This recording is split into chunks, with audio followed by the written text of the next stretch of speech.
Welcome back to the channel. This is Trendy Storm and you are watching first part of What If Good Naruto Saved Kurenai. If you enjoyed this video, please like, share and subscribe to this channel. Now wasting no time, let's start the story. A little more than 8 years have passed since the day that the Yondaime Hokage of Konoha sacrificed his life to defeat the Kyuubi no Kitsune, changing the lives of countless people. At that time, Konoha and Cloud engaged in a brief conflict that ended with Konoha almost starting a new one. Additionally, it had numerous threats from both internal and external sources that almost destroyed them. Most of them center on a boy with a certain blonde hair, blue eyes, and a whiskered face, others for different reasons. The academy graduation exam was held today, and as usual, the Bunshin, Henge, and replacement Jutsu were the subjects of the test. A surprisingly high percentage of students passed, and some of them had financial advantages because of their parents' wealth. Beavis Birder was one such child. His father served on the civilian council and was a widow.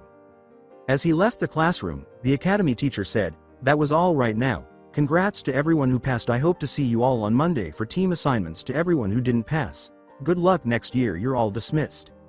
"So ladies, which one of you lucky women want to be my date to the party at my place tonight?" Beavis asked as he approached a group of girls packing their belongings. He became a little irate and said, "Hey, I was not joking." The girls all gave him a look and began to leave, giggling. As they laughed, the girls said, "We know, but you're not worth our time." After giving them a hateful look, Beavis turned to face the Rookie of the Year. As she was packing her belongings, he grinned and said, "So Kurenai, you going to come to the party tonight?" Kurenai replied, "Yeah, I am going, but I am not going as your date, so don't ask. I already told you I am not interested in dating until I prove my ninja way. Besides, you're not my type." "Well, CYA later." When she left the space. "We will see about that, Kurenai. I will show you I'm your type, alright." Hee, Beavis said, glancing at her leave. He waited until his father left the party at Beavis's house a few hours later, and when he did, he pulled out multiple bottles of sake and exclaimed, "Hey everybody, look, sake." Kurenai remarked, "Hey, we're not old enough for that, Beavis, and you know it," as the other new genins all turned to stare at him. Beavis remarked, "Old enough to kill, old enough to drink. Quit being an old maid and show everyone here you're not scared of a little sake. Or are you really not a ninja?" As he swiftly poured a glass from beneath the counter and gave it to her. Beavis yelled, "See everyone, no harm no foul." As he poured several more glasses for the others, she looked at the sake, sighed, and coughed for a few seconds while everyone watched her. After enjoying the party for the next half hour, he grinned to himself and said, "Hey, you okay?" He then walked over to Kurenai, who was leaning against the wall and appeared somewhat ill. Kurenai replied, "Yeah, my head feels funny. I guess it's the sake. I never drank before." Beavis replied, "It's okay. It goes away, but perhaps you might go home and lay down. I mean, don't want you passing out in front of all these people, and never live it down. It would ruin your reputation." Kurenai glanced at him and said, "I guess so. I'll head home." She stopped leaning against the wall and started to go for the door, but Beavis caught her as she stumbled. "Here, let me walk you home," he said. Kurenai swayed slightly as she attempted to stand up straight and said, "No, I'm fine." Beavis replied, "I insist. I mean, it's a chance for us to talk about our possible teams, and while we think about who would make good teams, trust me, we are both ninja of Konoha after all." As she let Beavis guide her out of the house and toward her own, Kurenai, who was feeling even worse for some reason, said, "All right.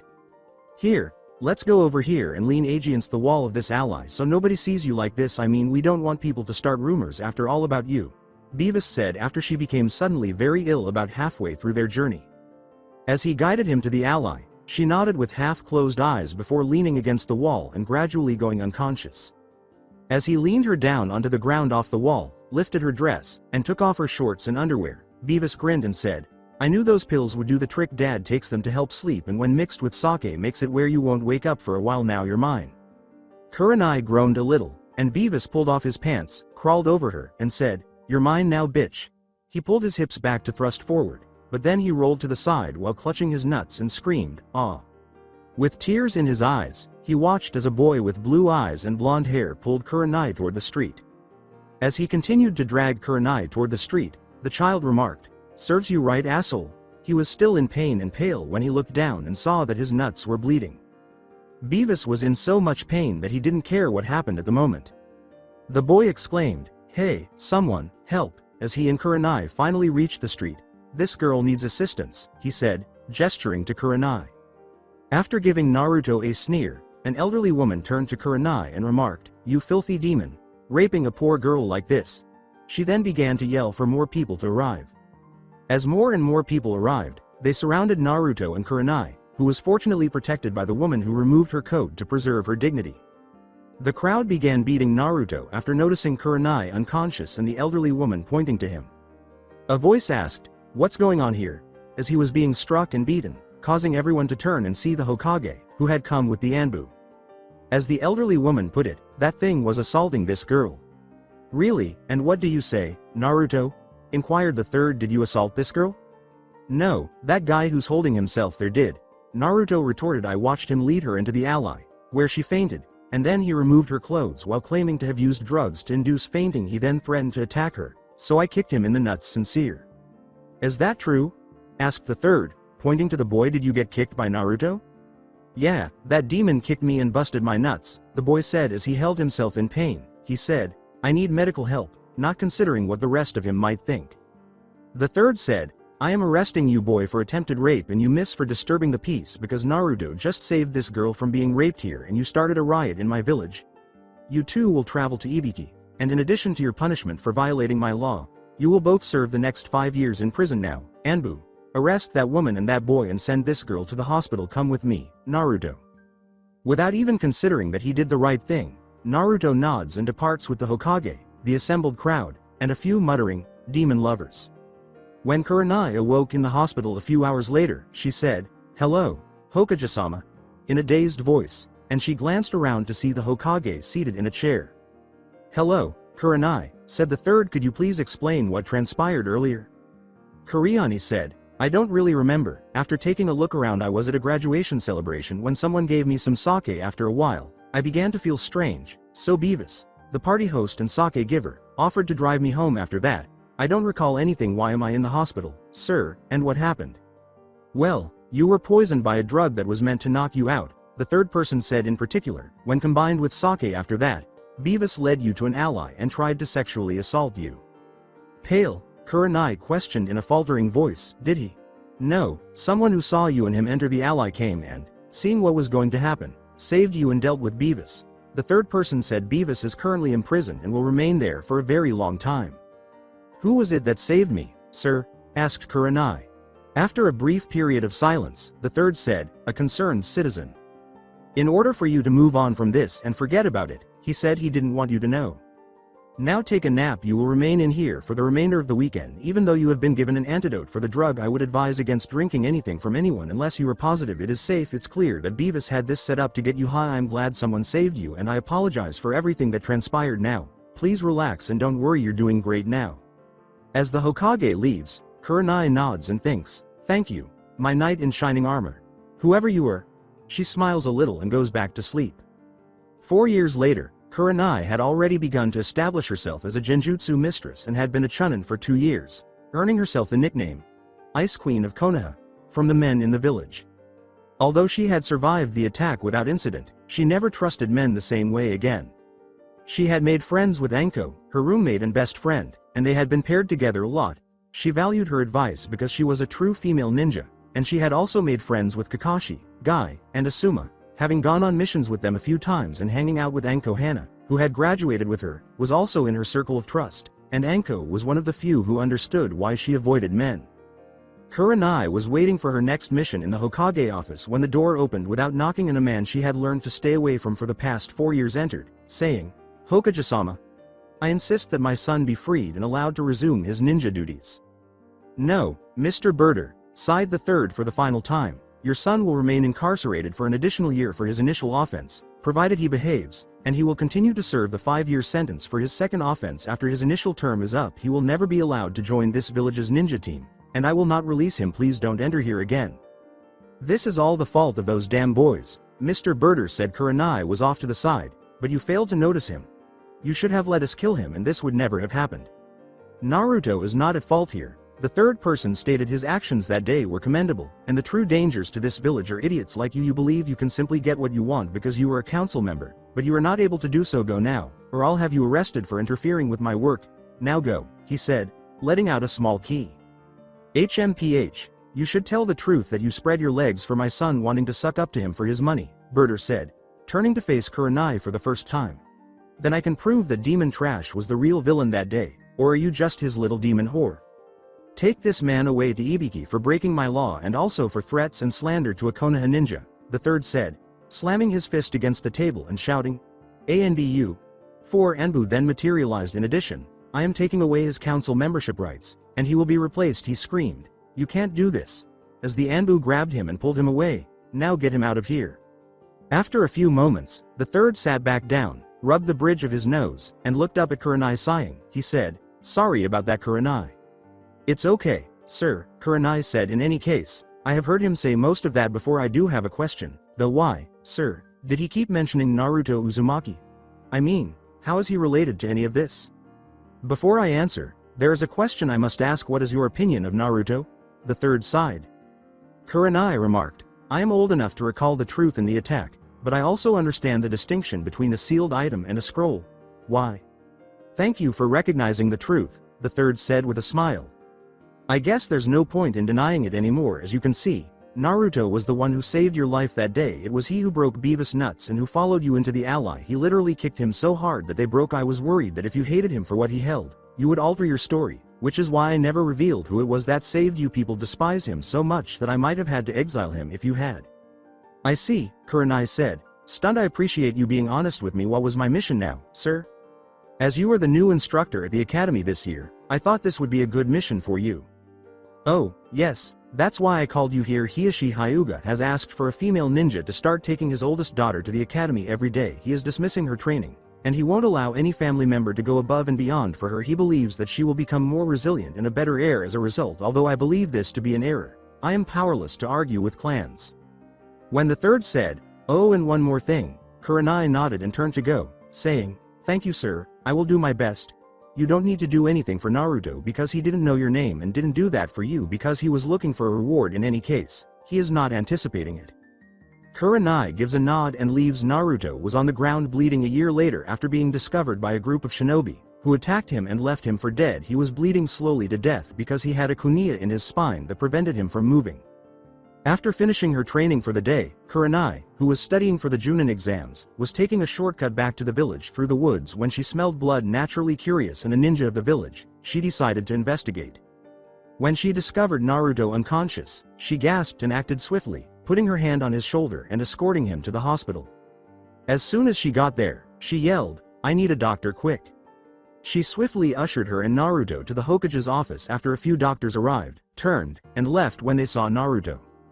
Kurenai said, sir, Naruto needs help now. The third was reading his Icha Icha Paradise book when Kurenai appeared. The third dropped his book, ran around the desk, and demanded, why did you not take him to the hospital? I did, Kurenai said. They turned and left as soon as they saw him. With a sigh, the third said, remain here and keep him safe. I'll be right back, he said as he walked away. When he saw Kurenai, Naruto slowly opened his eyes and asked, are you an angel? Kurenai replied, no, Naruto, I am not. Hold on, the Hokage is bringing help.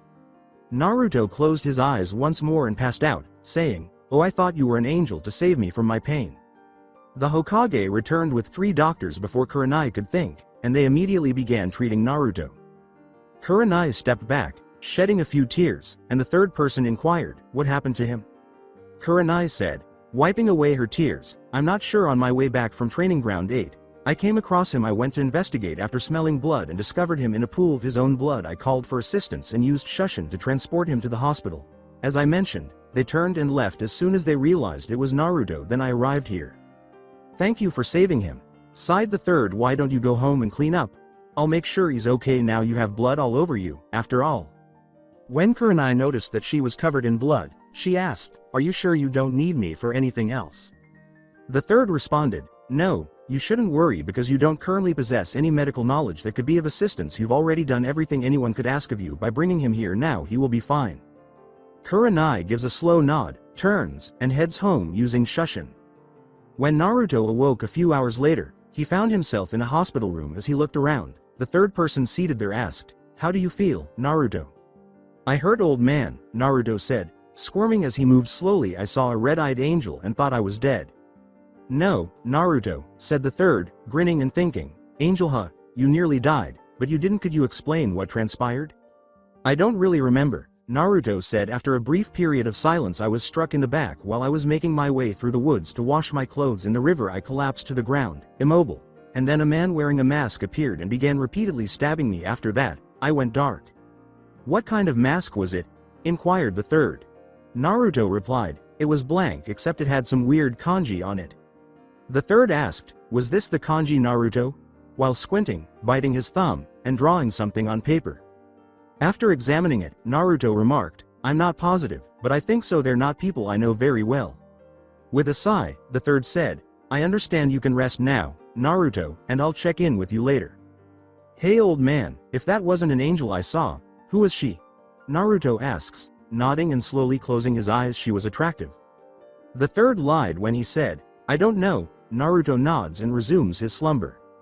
Returning to his office, the third reflects, perhaps Naruto, you might find out someday. When Naruto woke up the following morning, he noticed that he had 2 white lilies in a vase next to his bed. He blinked and looked around. Finding a card, he opened it and read, Get well soon, Naruto. My knight in shining armor, signed your angel. As he grinned, Naruto reflected, so she was an angel.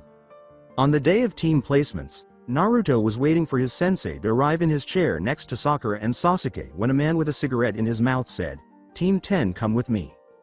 They got up and started to leave, but then someone else entered, and Naruto's breath caught when he saw who it was. He mouthed, Tenshingle, as he looked at Kurenai, who briefly glanced at him, read his lips, and said, Team 8, come with me. She turned her attention to her team before leaving, covering her slight blush. Sakura struck Naruto on the head as he was about to stand up, saying, Where are you going, you baka? We're Team 7. As he stood up and watched Team 8 depart out the window, Naruto rubbed his head and remarked, I know Sakura-chan. I was just stretching from sitting so long. I wonder who she really is. Naruto thought she really does resemble the angel I saw that day. Naruto went to the Hokage office after meeting Kakashi and learning that there would be another test. The Hokage asked him, So what is it you need to see me about, Naruto? As soon as he entered. Naruto replied, I was wondering if you could tell me about the sensei of Team 8. So he remembers her, huh? The third person thought as he smoked his pipe. Her name is Kurenai Yuhi, and I think I'll make fun of him a little. You and a rookie Chunin are 5 years younger than her. You would have to ask her anything else you'd like to know about her. Do you want me to set up a meeting between you and her? No, said Naruto. She reminded me of the angel I saw when I was attacked a little more than a year ago, so I was just curious who she was. I don't want to disturb her with a ridiculous fantasy. One simply wanted to find out who she was. With gratitude, he departed. The third grinned and remarked, It looks like someone has a crush on me. Time travel. Naruto and his group had just been released from the Hokage office when they encountered Team 8 en route to the tower on the day that Team 7 returned from the Land of Waves. Hey dead last, how's it going? Kiba said. Hey Kiba, we just returned from an A rank mission, Naruto said, looking up. How about you? A rank? How the hell did a loser like you get an A rank? Kiba exclaimed, gaping. You probably messed it up last. After giving him a gloomy look, Naruto began to speak when Kurenai said, Kiba, that's enough. Let's go turn in our mission report. Team. Naruto glanced at her for a moment before turning away as he began to leave. What was that in his eyes? Kurenai asked herself as she watched him go. As she followed her team into the office, she thought, I'm going to ask the Hokage about it. She dismissed her team after they presented their report, waited for them to depart, and then the third person asked, Is something the matter, Kurenai? Kurenai replied, I was wondering if you would not mind answering a few questions for me, sir. Perhaps if I can, the third said, glancing at her. What information do you require? According to Kurenai, when we came in we passed Team 7 and then a few moments later we passed Naruto and Kiba, and Naruto was talking a moment and I saw something about Naruto that bothered me, sir. The third glanced at her and asked, What do you mean? Well, Kurenai said, his eyes. I am aware that he is wearing a mask to conceal his emotions. As you are aware, Enko also has one, and because of my interactions with her and Naruto, I am able to see through them more easily. Something flickered in Kiba's eyes as I looked into them during his discussion of their mission. Something that feels, in my opinion, like intense sadness or guilt. Did something happen to Naruto on their rank, sir? I guess you would pick it up. The third sighed. Indeed, something did occur. You should ask him if you want to know, but I won't tell you what. He will tell you if he trusts you. He does remember you for saving him that day, but I should warn you. Even though he can't recall how they first met, he believes you to be an angel. After the teams were formed, he approached me and inquired about you. After telling him your name and the fact that you are 5 years older than him, I repeated what I had said to you. He would have to ask you if he wanted to know you. He told me that he never sought you out because he didn't want to trouble you over a foolish dream he had following the attack. Nodding, Kurenai remarked, I was just wondering because it just felt weird when I looked in his eyes. The third grinned and remarked, that's hilarious. His own sensei doesn't even notice that, but you can with just a quick look. As you mentioned, Naruto is the kind of person who wears a mask, but his eyes convey his true feelings. The eyes truly are the windows to the soul, I suppose. Does Kakashi know what's bothering Naruto? Inquired Kurenai. The third replied, no, I was going to call him later and ask him to talk to Naruto about it. Kurenai said, I'll go speak with him if it's okay with you. Sir, you mentioned it yourself, and because of Naruto's mask, Kakashi might not have noticed what was wrong for personal reasons only, sir.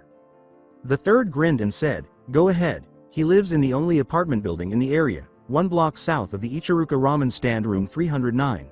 3rd floor. You won't have any trouble locating him because there are no other people on that floor. Kurenai nods and walks away, and the third person thinks, well, that's interesting. She can read him just by looking at him. I wonder if she truly understands how much she worries about him. He sighed and returned to his paperwork, saying, I suppose she wants to pay back her savior. Kurenai found the Naruto apartment building quickly, scrunched her nose at how dilapidated it was, and ascended the stairs, feeling sicker the closer she went because the inside was worse than the outside. When she finally reached the 3rd floor, she wondered, how can he live in a place like this? She heard a noise inside, quickly cast an invisibility genjutsu on herself, and after finding his door number, she saw that the door was broken off the hinges and lying on the floor. She looked inside, tears streaming down her face, and saw that his apartment had been broken into, with all of his belongings broken and smashed, as well as graffiti on all the walls. Looking around, she noticed Naruto sitting on his bedroom floor, tinkering with one of the floorboards. He quickly had it picked up and began taking things out and packing them in his travel bag, saying, well, it looks like I'll be spending some time sleeping in the woods again. He put the boards back and got up, saying sadly, better go see Dad and tell him about the mission. Kurenai's eyes widened as she hid outside the room, hearing him mention his father and that he was once more sleeping in the woods. She followed him slowly, still using genjutsu. She was becoming confused as Naruto put his bag down, walked over, sat down on the Yondaimi's head, and said, hey Dad, it's me again. She followed him through the village on the roofs, then up a mountain path to the Hokage monument. After hiding in a tree and channeling chakra to her ears, Kurenai blinked when she heard this, thinking, Dad, Yondaime. Her eyes widened as she realized what this meant, and she listened even more intently. Well, Dad, we went on a C-rank mission, and it ended up being an A-rank mission, Naruto sighed. Initially, we encountered 2 Chunins who were missing nins from the fog. Sakura's scream diverted my attention just as I was about to act, but I froze when I realized she was in danger. Then, behaving heroically, Sasuke foolishly attacked them both. In order to see who they were pursuing, Kakashi pretended to be dead. After that, he congratulated Sasuke and accused me of being cold. After swearing never to freeze again, I bleeded out after being sliced by a poison blade. After learning about the dire situation in Wave, we proceeded with the mission until we encountered Zabuza. As he and Kakashi prepared to battle, some ki frightened Sasuke, and Kakashi declared he would not allow anyone to perish. After boasting about how good he was taken to a water prison. I defied his orders to flee and attacked some of the Zabuza water clones before devising a strategy. After diverting the clones with my own, I had one of my clones throw me to Sasuke, who threw me at the real Zabuza after I had hanged myself into a demon windmill shuriken. I changed back and threw a kunai at Zabuza after I passed him, forcing him to release Kakashi. After boasting that he never falls for the same trick twice, Kakashi resumed his battle with Zabuza. Then, just as Zabuza was about to pass away, a phony hunter nin arrived and staged his demise. Then, Kakashi interrupted me, claiming that the hunter nin was carrying out their duty and allowing him to take Zabuza's body. Kakashi then complimented Sakura, who escorted the client but disregarded me, and Sasuke on a job well done. I had to carry him to the client's house after he passed out. When he awoke a few hours later, he informed us that the hunter nin was a fake and that Zabuza was still alive. He showed us how to perform the tree climbing exercise. After we had essentially rested that evening, he claimed to be doing it for the benefit of all of us, but in reality, he was only doing it for Sasuke. Kurenai scowled at this and kept listening. I had to carry Kakashi, so I saw that he was wearing weights. Sasuke had Kakashi weights with him when we were climbing trees. I pretended not to notice and worked to become proficient on my own. Sakura did it for the first time, but it's not surprising given her mother's lineage. Kurenai blinked and wondered, what bloodline does mom's bloodline indicate? Does it mean he and Sakura are related? If so, What makes him act as though he wants to date her? Anyway, as the days passed, the client's grandson Inari finally said some stuff that pissed me off. Naruto sighed. He claimed that I had no idea what it was like to feel depressed and alone. What a joke, huh? In any case, I lost my temper and went outside to release some pent-up energy. That night in the woods, I passed out, and a girl woke me up the following morning. She asked me if I had any important people in my life during our brief conversation. At first, I didn't understand her, but then she explained that the only way to truly gain strength is to defend something valuable. I understood that since it's how you defeated Kyuubi in any case. I told her that I did, but I kept the identity a secret. Only a handful that I value highly: the elderly man, Ichiruka, Iruka Sensei, Ayame, Kurenai, and my cousin Sakura. He thinks I'm precious to him. Wait a moment, cousin, Kurenai thought. Blushing, she sat listening in confusion. If she is his cousin, then what's the whole point of acting like he wants to date her? Naruto reclined and remarked. In any case, she spoke for a few more minutes before departing. The remainder of the time passed rather normally until I was once more furious at Kakashi's obvious partiality for Sasuke and exhausted. Kakashi chose to go to the bridge the following day, leaving me asleep at home shortly after they left. I woke up and followed them to the bridge, but I decided to return to check on the clients because I saw signs of them going to their house when I arrived. 2 mercs were holding the client's daughter Tsunami captive, and Inari's son was yelling for them to release her. I killed both mercs after replacing Tsunami and Inari just as they were about to kill him. Kurenai gasped, and Naruto looked around before sitting down again after a short while. So he made his first kill, Kurenai thought, covering her mouth. Is that the cause of his sadness? I suppose that should have confused me, but my mind immediately told me that if they attacked the house, they would also attack the bridge, so I pushed the bodies into the river and ordered Inari and Tsunami to flee to town and hide, Naruto said as he reclined and gazed up at the sky. After that, I flew to the bridge. The bridge was shrouded in fog. When I arrived, I saw Sasuke inside an ice dome, and I saw Sakura guarding Tazuna. I devised a scheme to save Sasuke. After hearing Kakashi and Zabuza in the fog, I used one of my special kunais and threw it at the ice dome, creating a cage bunshin that ran beneath the bridge and emerged on the other side. After the hunter Nin captured the kunai, my cage bunshin threw a smoke bomb and gave a dramatic introduction, making me appear even more foolish. I entered the dome with the Hiraishin and materialized behind Sasuke while everyone was staring at the clone. Kurenai thought, what the hell? As she almost fell from the tree she was in. How is he able to perform the Hiraishin? Is he actually the son of the Yondaimes? He's really that good? I mean, how the hell? She said, struggling to think of the right words. Well, I thought Sasuke died during the fight with the hunter Nin, and I let my emotions of guilt because I knew how much pain it would bring Sakura-chan, and I promised I would never cause her pain, Naruto said, drawing his knees to his chest. I used some of Kyuubi's chakra to help me battle the hunter Nin because I was having an internal battle. As it happens, Kiba was correct earlier when he predicted that I would probably ruin the mission. It turned out that Haku was the hunter Nin. It wasn't until I broke her mask that I realized it. After telling me about her life, she begged me to murder her because she was no longer useful to Zabuza as a tool. Even after she told me that she had killed Sasuke, I still didn't want to. I eventually gave in and tried to kill her, but she repelled my attack, appeared in front of Zabuza using her ice mirrors, and took Kakashi Chidori's lethal blow.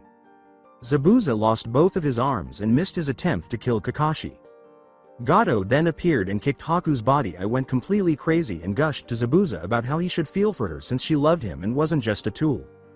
At last, Zabuza broke down and requested a kunai, which I provided. He then killed Gato. After going through a number of his men, we buried Haku beside Zabuza on a sea cliff after the battles were over, and I made a new commitment to myself. I wouldn't regret living my life as I see fit in this world. I would create my own nindo. He got up and turned to face the village, saying, I won't be just some tool.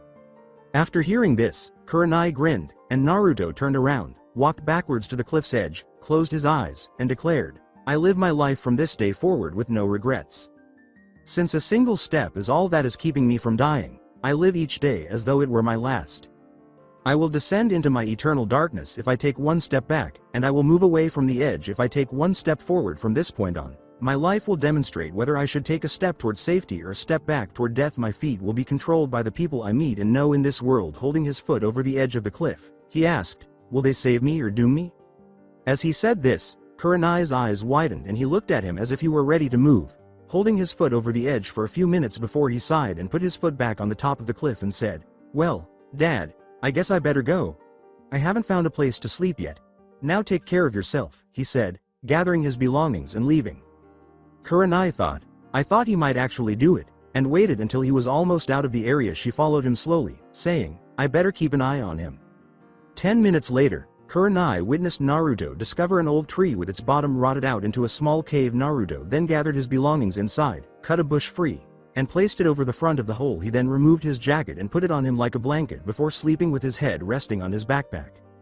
Kurenai shushed him to the Hokage office after waiting until he was asleep. The third said, Hello Eiji and Kurenai, what can I do for you? When she arrived.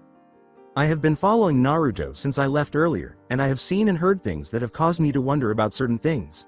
Kurenai sighed. If you don't mind, I would like to ask you a few questions to help me make sense of everything I've seen and heard. Really, what would that be if I can help you? The third asked, blinking. According to Kurenai, did Naruto really kill someone on that rank mission? With a sigh, the third replied, yes. Kurenai questioned, and is Naruto related to Sakura? I see, so he does remember that, the third said, his eyes widening for a moment. All those years ago, I hoped he had forgotten that. In response to your inquiry, he is. Kurenai responded, then why does he act like he wants to date her, and why is it he still lives alone if he has family, sir? The third stated, I had to remove Naruto from the orphanage when he was 4 years old due to the abuse he was subjected to there. The Yondaime told me who Naruto's mother was, and I knew she had a brother because I remembered when they first arrived in Konoha. I knew that his mother had died during labor, and he had died during the Kyuubi attack. I had asked Sakura's mother if she would take care of Naruto, but she was like most of the villagers who only saw him as the Kyuubi. Even Naruto was attacked by her. I'm not sure why Naruto acts as though he wants to date Sakura. You asking implies that he must remember, even though I had assumed he had forgotten that day. As a result, you wouldn't be aware of Naruto's father's identity, would you? Kurenai said. I mean, you might be able to identify his father if you know who his mother is. Looking at her, the third said, no, I'm afraid I don't know. Why, does Naruto think he knows who his dad is? No, I was just wondering if you knew for him, Kurenai said. That's all. Well, I don't, the third said, glancing at her. What else has been bothering you, please? I was just wondering if it's true that Kakashi is playing favorites for his team, Naruto said. I've heard that he is essentially ignoring Naruto while lavishing attention on the Uchiha. The third stated, I think so, but I don't have any concrete evidence, and worse, the council is essentially in favor of it anyhow, so there's not much I can do about it. The only way things could change is if they got another sensei, which isn't possible right now because every available Chunin has a team and the ones that don't are in the group that doesn't like Naruto, he said, looking down. Kurenai replied, all right, I suppose that's all. I appreciate you calming me down, sir, she said as she stood up and made her way to the door. The third inquired, may I ask why you were wondering if Naruto was related to Sakura and also if Kakashi was playing favorites? Kurenai responded, oh, I was just curious because if he wasn't, I would assume that he was developing mental instability, but since you confirmed that it was true, I believe Naruto is simply depressed. Well, I have to leave, she said. So Naruto, you know who your father is and the Hiraishin. I wonder why you never told me, the third said, waiting until she had gone and placing the crystal ball back in his safe. That night you took it, you must have discovered that scroll from your parents in the Forbidden Scroll. However, I'm surprised that you already know it, but what are you going to do with this information, Kurenai? I respect you for keeping that from me, but you should be aware that you couldn't in the long run. This might turn out better than I anticipated. Things will get better for you, Naruto, if my suspicion is right. He grinned and began searching through his drawers for some paperwork, and after locating it, he started filling it out. Kurenai let out a sigh as she made her way home, so absorbed in her thoughts that she had failed to notice the glance that her roommate Enko gave her. Later that evening, Kurenai was lying in bed, unable to fall asleep, when she heard thunder falling heavily and saw a flash of lightning in the night sky. This storm seems to be my emotions, she thought as she gazed at the rain. My mind feels like it might explode at any second. The picture of him holding his foot over the cliff's edge is stuck in my mind. What can be done to save him if he is truly that close to his limit? Her recollection came flooding back. I live my life from this day forward with no regrets, Naruto declared as he turned around and walked backwards to the cliff's edge. He then closed his eyes. Since a single step is all that is keeping me from dying, I live each day as though it were my last. I will descend into my eternal darkness if I take one step back, and I will move away from the edge if I take one step forward. From this point on, my life will demonstrate whether I should take a step toward safety or a step back toward death. My feet will be controlled by the people I meet and know in this world. Holding his foot over the edge of the cliff, he asked, will they save me or doom me? Do I save him or do I doom him? Kurenai asked herself as she sat up in bed. She had another flashback in her mind. Oh, and one more thing. The third said you don't need to do anything for Naruto because he didn't know your name and didn't do that for you because he was looking for a reward in any case. He is not anticipating it. Looking out the window, Kurenai reflected. He does things for others never expecting a reward for it. His life is filled with pain and betrayal and he does everything he can to make others happy. Another memory appeared in her mind when Naruto saw Kurenai. He slowly opened his eyes and asked, "Are you an angel?" Kurenai replied, "No Naruto, I am not. Hold on, the Hokage is bringing help." Naruto closed his eyes once more and passed out, saying, "Oh, I thought you were an angel to save me from my pain." Kurenai made a life-altering decision as she turned, dressed, and headed for the door after seeing a flash of lightning strike the woods once more. Anko asked, "What's going on, Kurenai?" as she emerged from her room to investigate the noise. Turning to face Anko, Kurenai said, "I need you to do me a favor." "Yes," Anko replied, "but at this late hour it is approximately 1 in the morning." "Yes, please fix the bed in the guest bedroom," Kurenai said. "I have to see someone now, but I'll explain later." "Okay," Anko said, blinking. "This is different from you, but it's okay," she said as she turned to head to the guest room. Kurenai hurried off after removing her rain gear. 20 minutes later, Kurenai said, "Naruto, can you hear me?" as she discovered the tree where Naruto had previously hidden. After a moment of silence, she said, "It's me, Kurenai. Naruto. You're hiding in that tree, and I know it. Gather your belongings and follow me." Once more, there was silence, and she said, "Naruto Uzumaki Namikaze, get your ass out here this instant," while sporting a tick on her forehead. A shaky voice asked, "How do you know that name?" "Once we arrive at my place, I will tell you." Kurenai said, "You shouldn't sleep in the woods in this weather because it's raining a lot. Please have faith in me." After a brief pause, she responded, "I want to move your feet away from the edge." As he climbed out of the tree he was hiding in, Naruto listened to this and sighed. Kurenai held out her hand, which he accepted to get to his feet and snatched up his travel bag. She put her hand on his shoulder, used Shushin to make him appear at her house, and said, "Come on inside." Anko was seated on the couch when she opened the door, and Kurenai entered with Naruto trailing behind. She instructed him to remove his shoes and proceed down the hall to the second door on the right. "It's the bathroom. All of your clothes are soaked, aren't they? I want you to take a shower and put on some clothes." She sighed and said, "All right, well, my bathrobe's on the back of the door." After Naruto glanced at her and remained silent, "Put that on when you're finished. Then put your clothes outside the door. I'll do the washing and drying for you." Naruto replied, "Why are you doing this and you still have to answer how you know that?" Kurenai said, "Go now. I'll tell you after you exit." As she put away her rain gear, she said, "I need to talk to my roommate for a few minutes." Naruto sighed as he did as she said, putting his clothes outside the door and heading to the bathroom to begin taking a shower. "So what's up, little Kurenai?" Anko asked, raising an eyebrow as Naruto left the room and hearing the door close. With a growl, Kurenai remarked, "I thought I told you not to call me that." Anko gave her a hug and said, "I know, but it's not often that my little girl brings home a boy to sleep over." She then pretended to sniff and said, "My little girl is growing up," wiping away the fake tears. "So what the Gaki really doing here?" Anko snorted as Kurenai struck her in the arm. According to Kurenai, he's moving in. "Really, and why is that?" asked Anko, raising an eyebrow. "You don't usually bring strays home, do you?" Sighing, Kurenai remarked, "It's complicated." As Naruto stood there in a pink bathrobe and a tick appeared on his head, a voice behind him asked, "And why is it complicated?"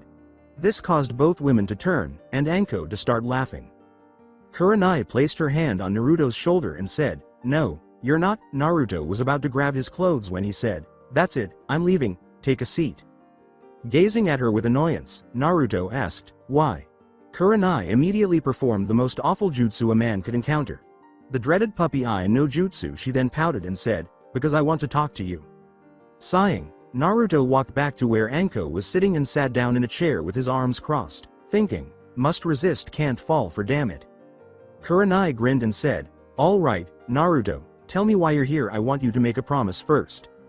With a blink, Naruto questioned, "Why?" Kurenai remarked, "I can be certain that you always fulfill your commitments. I want you to swear that you will only speak the truth and that you won't keep any secrets from Anko or me while you are in this house. Anyone who has taken the time to learn anything about you can confirm that." "And why am I in this?" Anko asked. "He's your boy toy," he said in a sour tone. "Because you and I already have that rule, so deal with it when you both have a lot in common," Kurenai stated it cannot be negotiated. You're not my mother, so don't treat me like a little kid, Naruto said, blinking.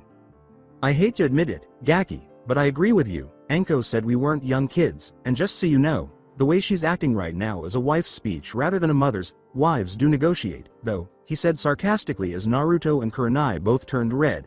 Mothers don't negotiate deals like making you promise things, they just flat out order. As Kurenai put it, I am not his spouse, I know, I was just teasing, Anko said with a laugh whatever she's going to say. You might as well agree with it, Gaki. She never moves when I see her like this. So you want me to swear to tell the truth to you and her in this house? Naruto asked what are the benefits of doing this and why should I do it?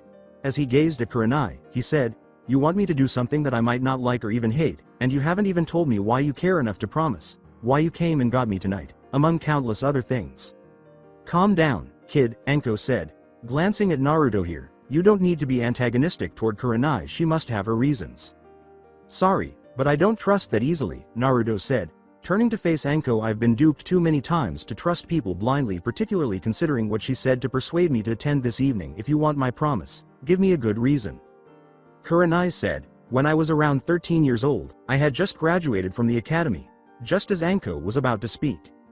You're going to tell him about that, Anko said, giving Kurenai a quick glance. Kurenai replied, yes, Anko, you will understand why in a moment, so hold off on saying anything until I'm finished. Please, she said, her eyes beseechingly fixed on Anko. Naruto asked, what does this have to do with anything? After Anko nodded and sighed. Saying, shut it Gaki. Anko gave him a head slap. She's trying to tell you something that only people she trusts even know about, so you had better listen to her and show her some respect, or I'll make you suffer. Just as Naruto opened his mouth to speak, Kurenai said, calm down, Anko. Anyway, as I mentioned earlier, I had recently graduated, and one of my classmates had invited me to a party when I visited. I was duped into consuming some sake. The man put a drug in my drink to make me faint, but I was unaware of it. Was the guy who gave you a drink a council member's son? Asked Naruto, blinking. Kurenai responded, yes, as Anko blinked and narrowed her eyes at Naruto. I assume you are aware of what transpired at that time. Yeah, I remember. Okay. Naruto said I was cut from groin to neck for what I did that day, and 10 ninja beat the living daylights out of me that night, he said solemnly. Hold on, wait a moment, Anko said, holding up her hand. What on earth are you two discussing? What did you do, kid? She asked, glancing between Naruto and Kurenai. Kurenai replied, Naruto here was the one who saved me that day, Anko. I understand, Naruto said, casting a downward glance. He stood up and began to pick up his wet clothes and put them back on, saying, I'm sorry, but I have to go. Why? Kurenai asked as she stood up. The day you saved me from an attack in the woods, Naruto remarked. You acted out of guilt and sympathy, that's why you found me out there tonight. Upon reflection, you could only have said what you said earlier if you had listened to me talk to myself on the mountain. You're acting pathetically because I saved you that day. I don't want sympathy or anything else. As he left the bathroom open to talk and change, he said, thank you for the shower and a few minutes of shelter, but I must be going. Is that what you think? Kurenai asked, grabbing him by the arm and spinning him around just as he was about to reach the door. That I only pleaded with you to come here. After Naruto turned his head away, she said, look at me. She grabbed Naruto's face and forced him to look at her after he ignored her, saying, look at me when I talk to you, Naruto. Why? Asked Naruto. Why are you acting in this way? I mean, it's okay if you want me to express my gratitude for saving me. Thank you. If you would like to express gratitude for my saving you, it's okay. You can do whatever you want. I don't harbor any resentment or favor toward you. As he attempted to remove his arm from her grasp, he said, now let me go. Kurenai gripped harder and uttered the word, no. Naruto repeatedly attempted to forcefully jerk his arm free, but Kurenai retorted, I'm not letting you go. I won't leave you to return to your hell by yourself. You believe that I am acting out of sympathy or self-interest. You're mistaken. I am a ninja. I don't feel sorry for you. I've learned to ignore it on my own. You believe that no one else understands the agony of rejection. Because of her traitorous sensei, Anko's situation was nearly as bad as yours. In addition to being friends with Anko, I had a terrible day because of the day you saved me. I also suffered from not knowing my father's identity. In order to get close enough to a target to complete a mission, my mother, a ninja, had to sleep with someone. I was born out of damn duty, not love or concern. You believe you are the only one who leads a shabby life. Although I acknowledge that you had to cope with it more severely than most, you are not alone in having a difficult life. Anko thought, well, this is interesting. as he saw Kurenai directly face Naruto. I wonder what caused her stomach to burn. So why are you concerned about the demon child? Naruto asked, glancing at her. Why did you tell her I was moving in and invite me here? Do I have to have a reason to want to help you? Asked Kurenai. Well, I never met someone who did something for nothing before, Naruto remarked, blinking. Really? Then why did you save me back then? Asked Kurenai. According to Naruto, because I don't like perverts. But you saved me, Kurenai said. Why go out of your way to assist me when you didn't have to? Did you act in this way in order to obtain something in return? Of course not, said Naruto. It was the right thing to do, so I did it. And that's why I want to help you, Kurenai said, since it's the proper thing to do. It was bullshit. Anko thought if you both think that, you're both screwed up just by looking at you. I can tell that you both have something else. Look, I don't want to see you and Anko here get into trouble because of me. Naruto sighed. You and her would both be if I stayed here. Kurenai's finger on his lips stopped him. Kurenai declared, stop worrying about us. I don't care what people think. Take a moment to consider yourself. I'm not going to be able to talk you out of this, am I? Naruto sighed. Anko replied, I already told you, Gaki, when she's like this you might as well give up. All right, Naruto said, nodding. I'll remain here and swear to be honest with you and her, but I don't want anyone to know that I'm here to keep people from finding out. I'll wear a henge when I come and go. Everyone turned to watch a man leave Anko's bedroom after hearing a male voice say, that's really noble of you, Naruto. Naruto's eyes widened. Iruka-sensei, Naruto said, blinking and surveying the surroundings. Why are you here? Red in the face, Kurenai inquired, how long have you been here, Iruka? Since you left in the rain, Iruka said. Anko was concerned about you, so she called me over. Tell me, then, what this fool has done to get your attention. With a sheepish smile, Naruto rubbed the back of his head and said, nothing, Iruka-sensei. Naruto Uzumaki Namikaze, what have we just agreed on? Kurenai said harshly. Iruka questioned, Namikaze, what are you talking about, Kurenai? As everyone blinked. Sighing, Naruto uttered, remember the night I stole the scroll, Iruka-sensei? Iruka nods, and Naruto says, my name was inside the scroll, and I accidentally spilled blood on it, causing a scroll to pop out. It came from my dad. According to Anko, your father, Namikaze, had a scroll placed in the forbidden scroll for you. If it's okay with you, may I ask who he was? Anko's eyes widened as everyone turned to watch him, and Iruka said, Namikaze was the name of the Yondaime Hokage. You the Yondaime son, she said, glancing at Naruto. It makes sense why he took advantage of you. With a sigh, Naruto replied, yes, in any case, nobody knew who he was until today, and I had no intention of telling anyone.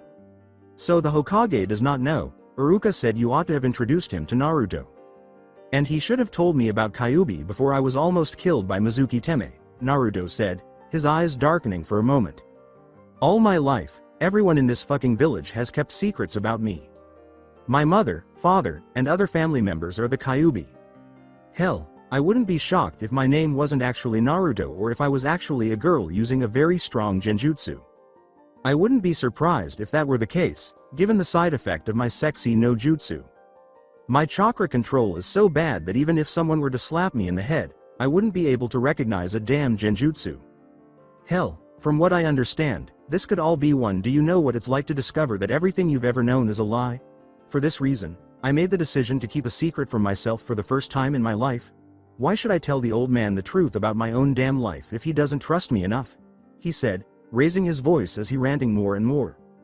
Iruka sighed and said, I guess you're right about not, but what do you mean by your mother and other relatives? As everyone fell silent.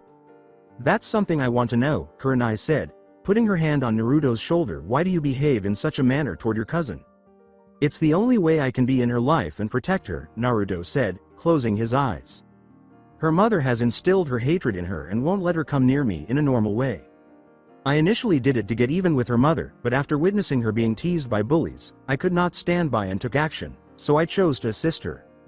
By the time we got to the academy, I had thought of a way to make it seem like I liked her, so she wouldn't be able to ignore me and I could be in her life, regardless of what her mother said, since fangirls can get away with stalking their targets and getting involved in their lives, which is the one thing I learned for sure in the academy. Why not pretend to be a fanboy in order to be close to my cousin? You're related to Sakura, Iruka said, blinking. Yeah, why do you think I was so excited to be on her team the day the teams were announced? Naruto asked with a laugh. So, you're the son of the Undaime and you're related to Sakura, Iruka said, massaging his temples if it's okay with you. May I inquire how you are related to her? Kurenai sighed and said, after I heard you talking on your dad's head today, I went to talk to the Hokage about finding out about whether you really were related, Kakashi playing favorites, and about the incident with the two mercs. Kurenai's statement that Naruto mother was the sister to Sakura father caused everyone to turn to stare at her. What incident, Naruto? Iruka asked, glancing at him. You haven't explained your mission to me. Our C rank turned a rank and shit happened, Naruto remarked. I'd rather not discuss it.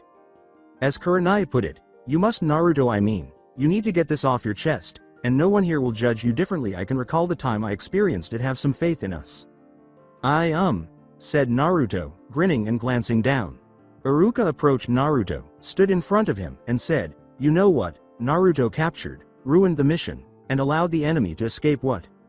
With tears in his eyes, Naruto looked up and exclaimed, I killed them.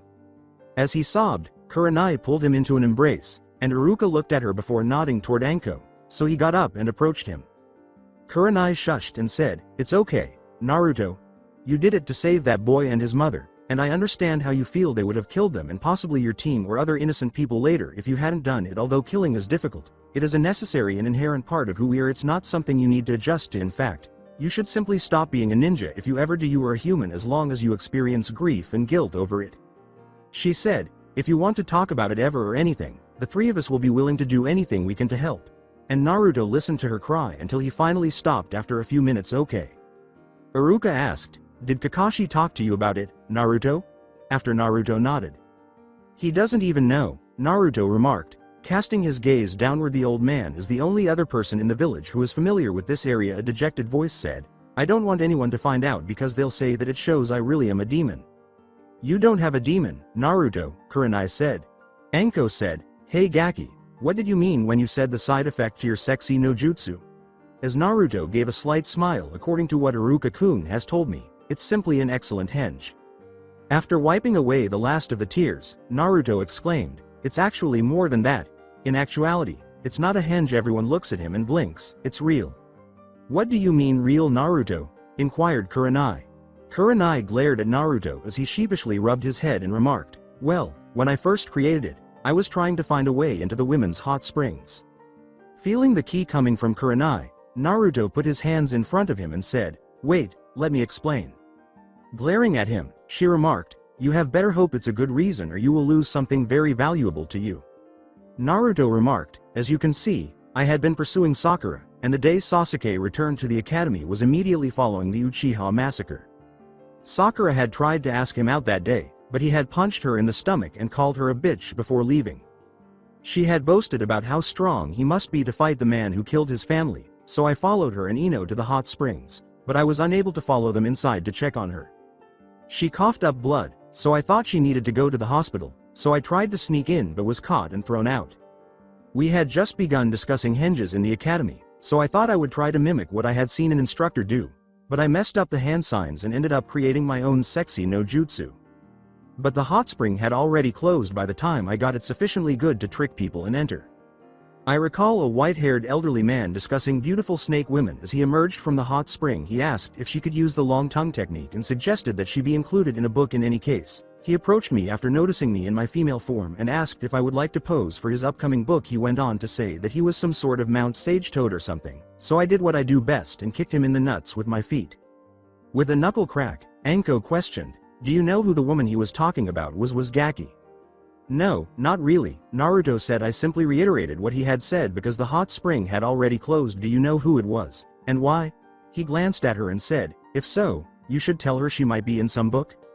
Anko replied, oh, I will tell her all right, and if I see that perverted frog bastard Aegean I will show him why he should not talk about women like that.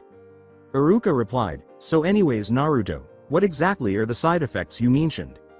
Well, the thing is that I did not know how to cancel it after I had put it on, so I was stuck as a woman for about 2 weeks, Naruto said with a laugh. As you recall, I was absent from school at that time.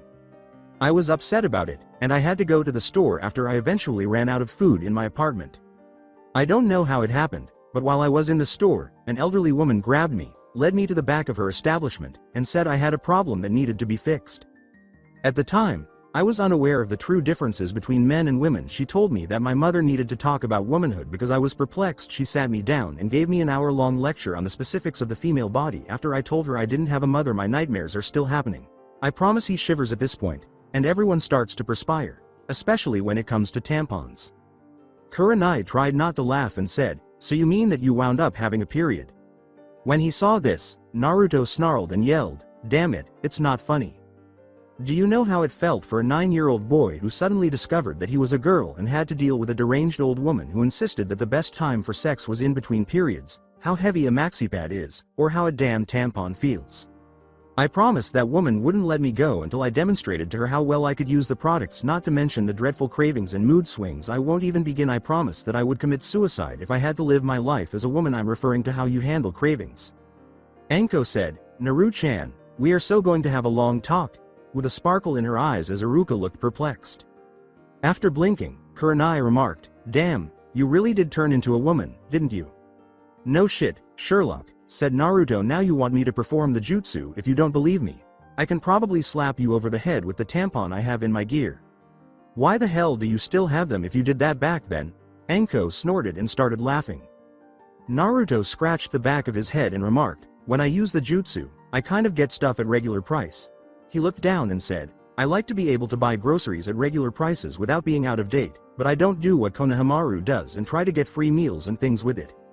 At that point, everyone became sober, and Kurenai sighed and remarked, "Well, whatever. Do you have anything more to say? Each of us will protect your secrets, and if you so choose, we won't even tell the Hokage. If you want, just henge into me when you come here, because I come here frequently to see Anko, so people won't notice too much," Iruka said. "To avoid having two of us at the door, I'll just use Shushin to arrive." Naruto replied, "Hey, why don't you teach me Shushin instead?" "You don't have the control yet," Kurenai said. "Since you acknowledge that you lack control, you will need to practice leaf balancing, water walking, and kunai balancing before you can learn it." "How do I do them?" said Naruto, scowling. I know how to climb trees, but I'm not familiar with the others." "You should have listened in the academy when I tried to teach you this," Iruka said, approaching a couch and removing a feather.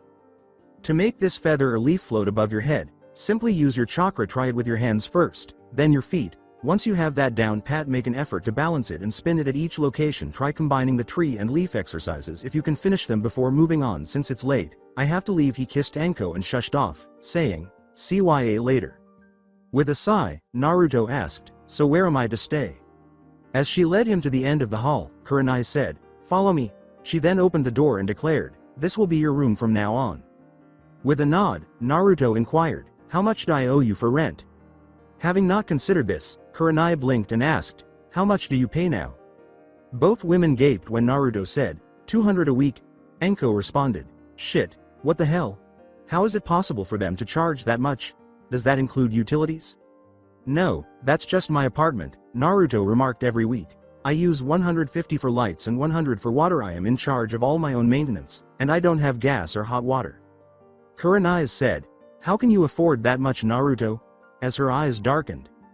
Naruto stated, "The Hokage paid the bills before I graduated, but now that I've graduated, he can't do so anymore because of the council." The landlord also stated that his original contract was with the old man, so we had to renegotiate, and he set those prices when I took over. Acceptance or living on the streets were the options. "How do you pay that much?" asks Anko. "You're just a genin, after all." Naruto tilted his head. "Well, the truth is I sort of don't. All my pay from missions is taken in advance to pay them except for 10, and the rest of the balance I owe is put on the ledger as debt, so when I get the pay for the A rank it will go to pay off the back payment. That's why I begged for a higher ranked mission in the first place," while gazing down.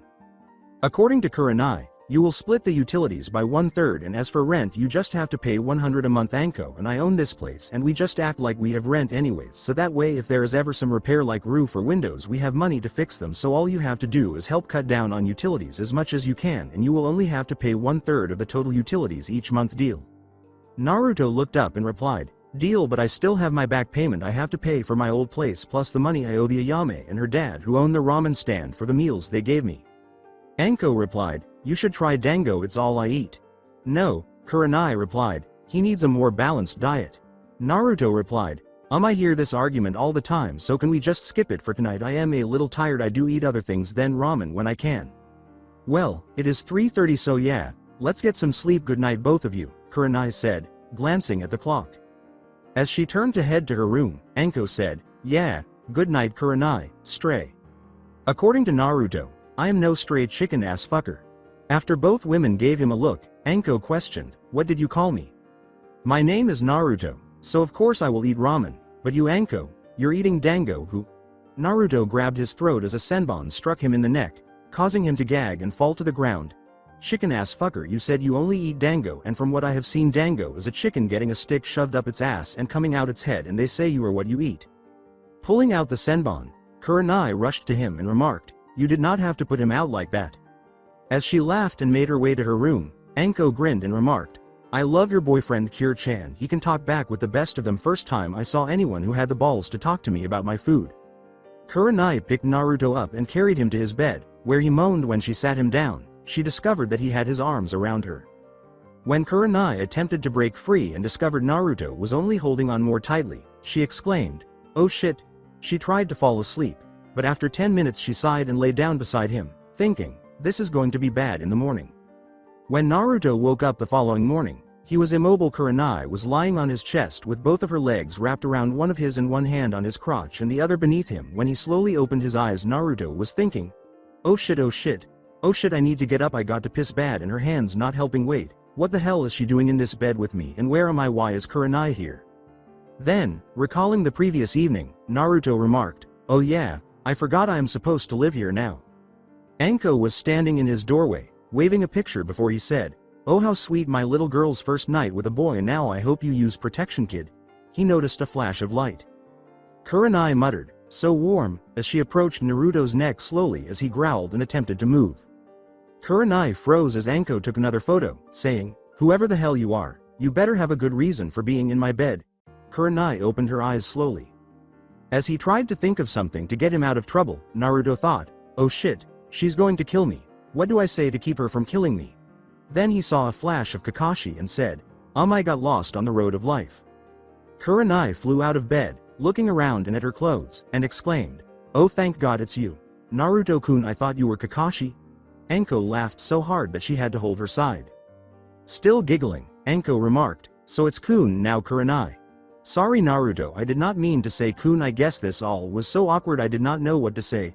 Kurenai blinked and saw Naruto freeze in place as he attempted to get up. She looked at her, and as Anko held up 2 pictures, she was beaten red. It's okay, Tenchi, chicken fucker, Naruto said.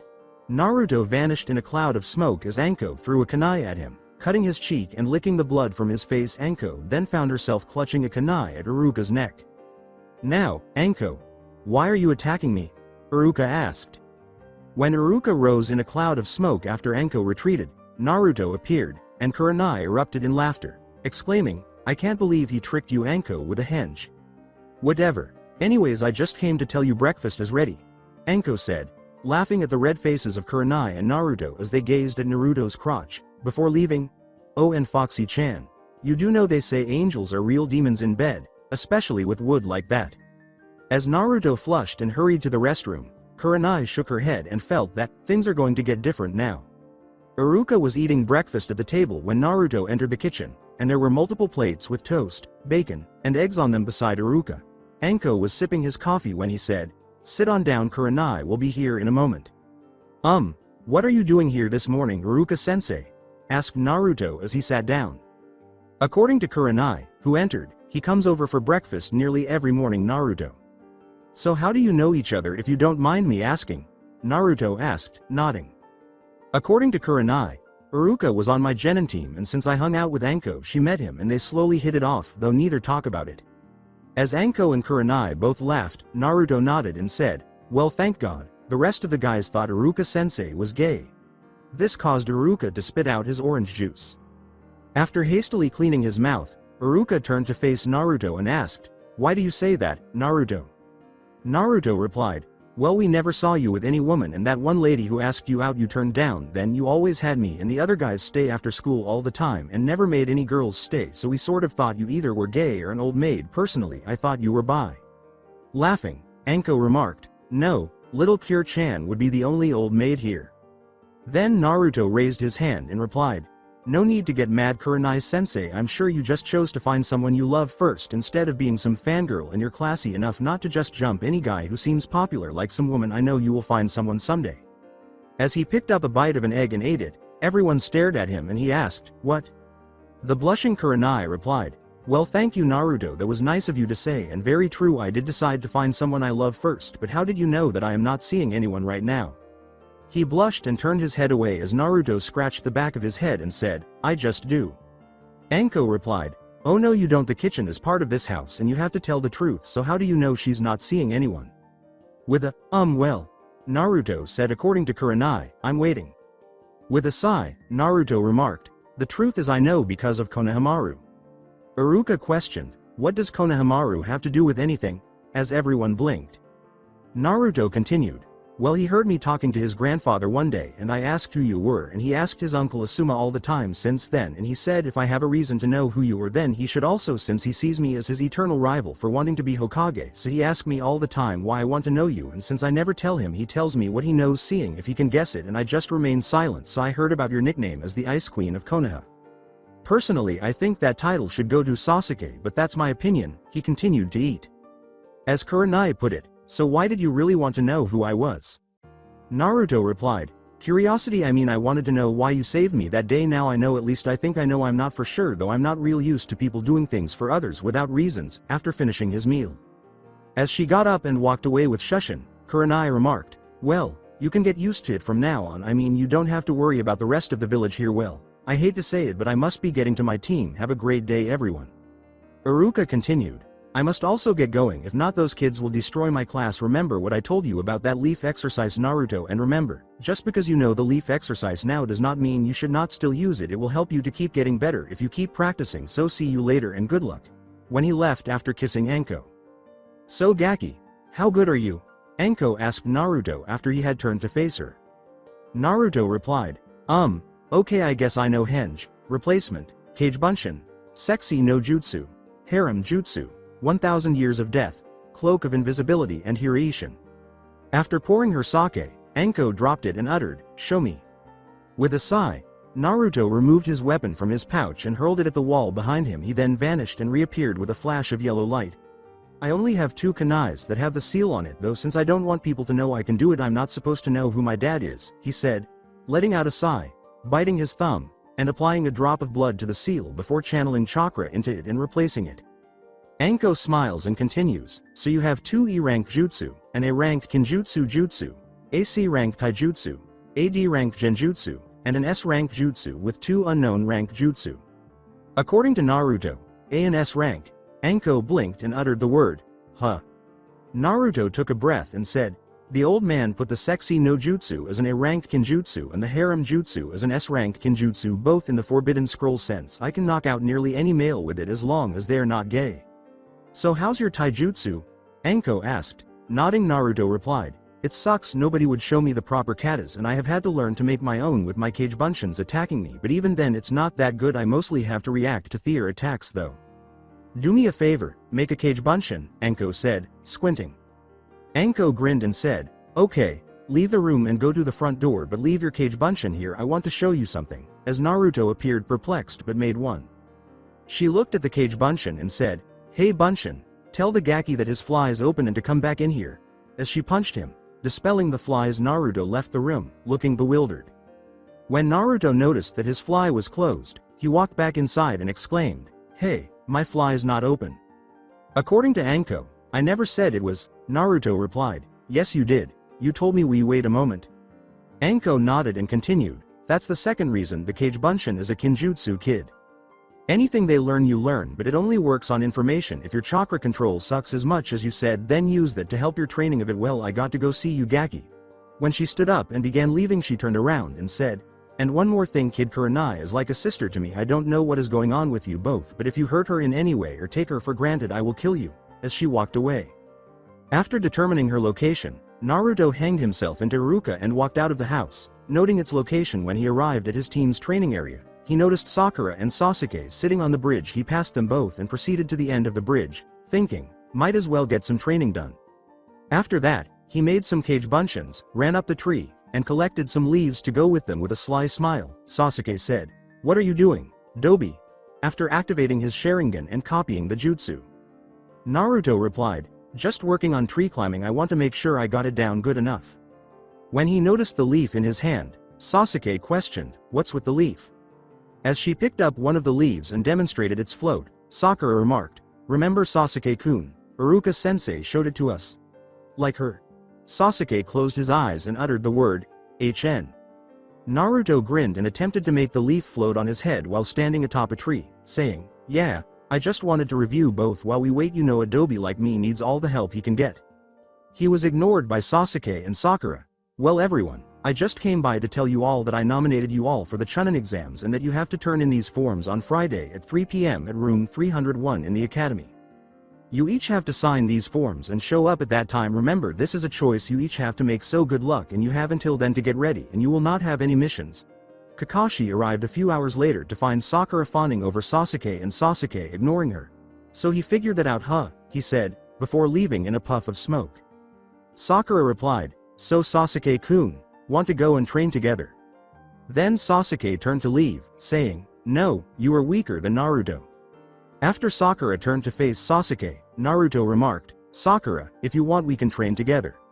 Sakura stormed off, saying, no Naruto, why won't you learn? I don't like you. With a sigh, Naruto said, you also cousin. He then went to grab a bite to eat while gazing up at the sky. When he noticed Team 8 strolling, he said, hey guys, how's it going?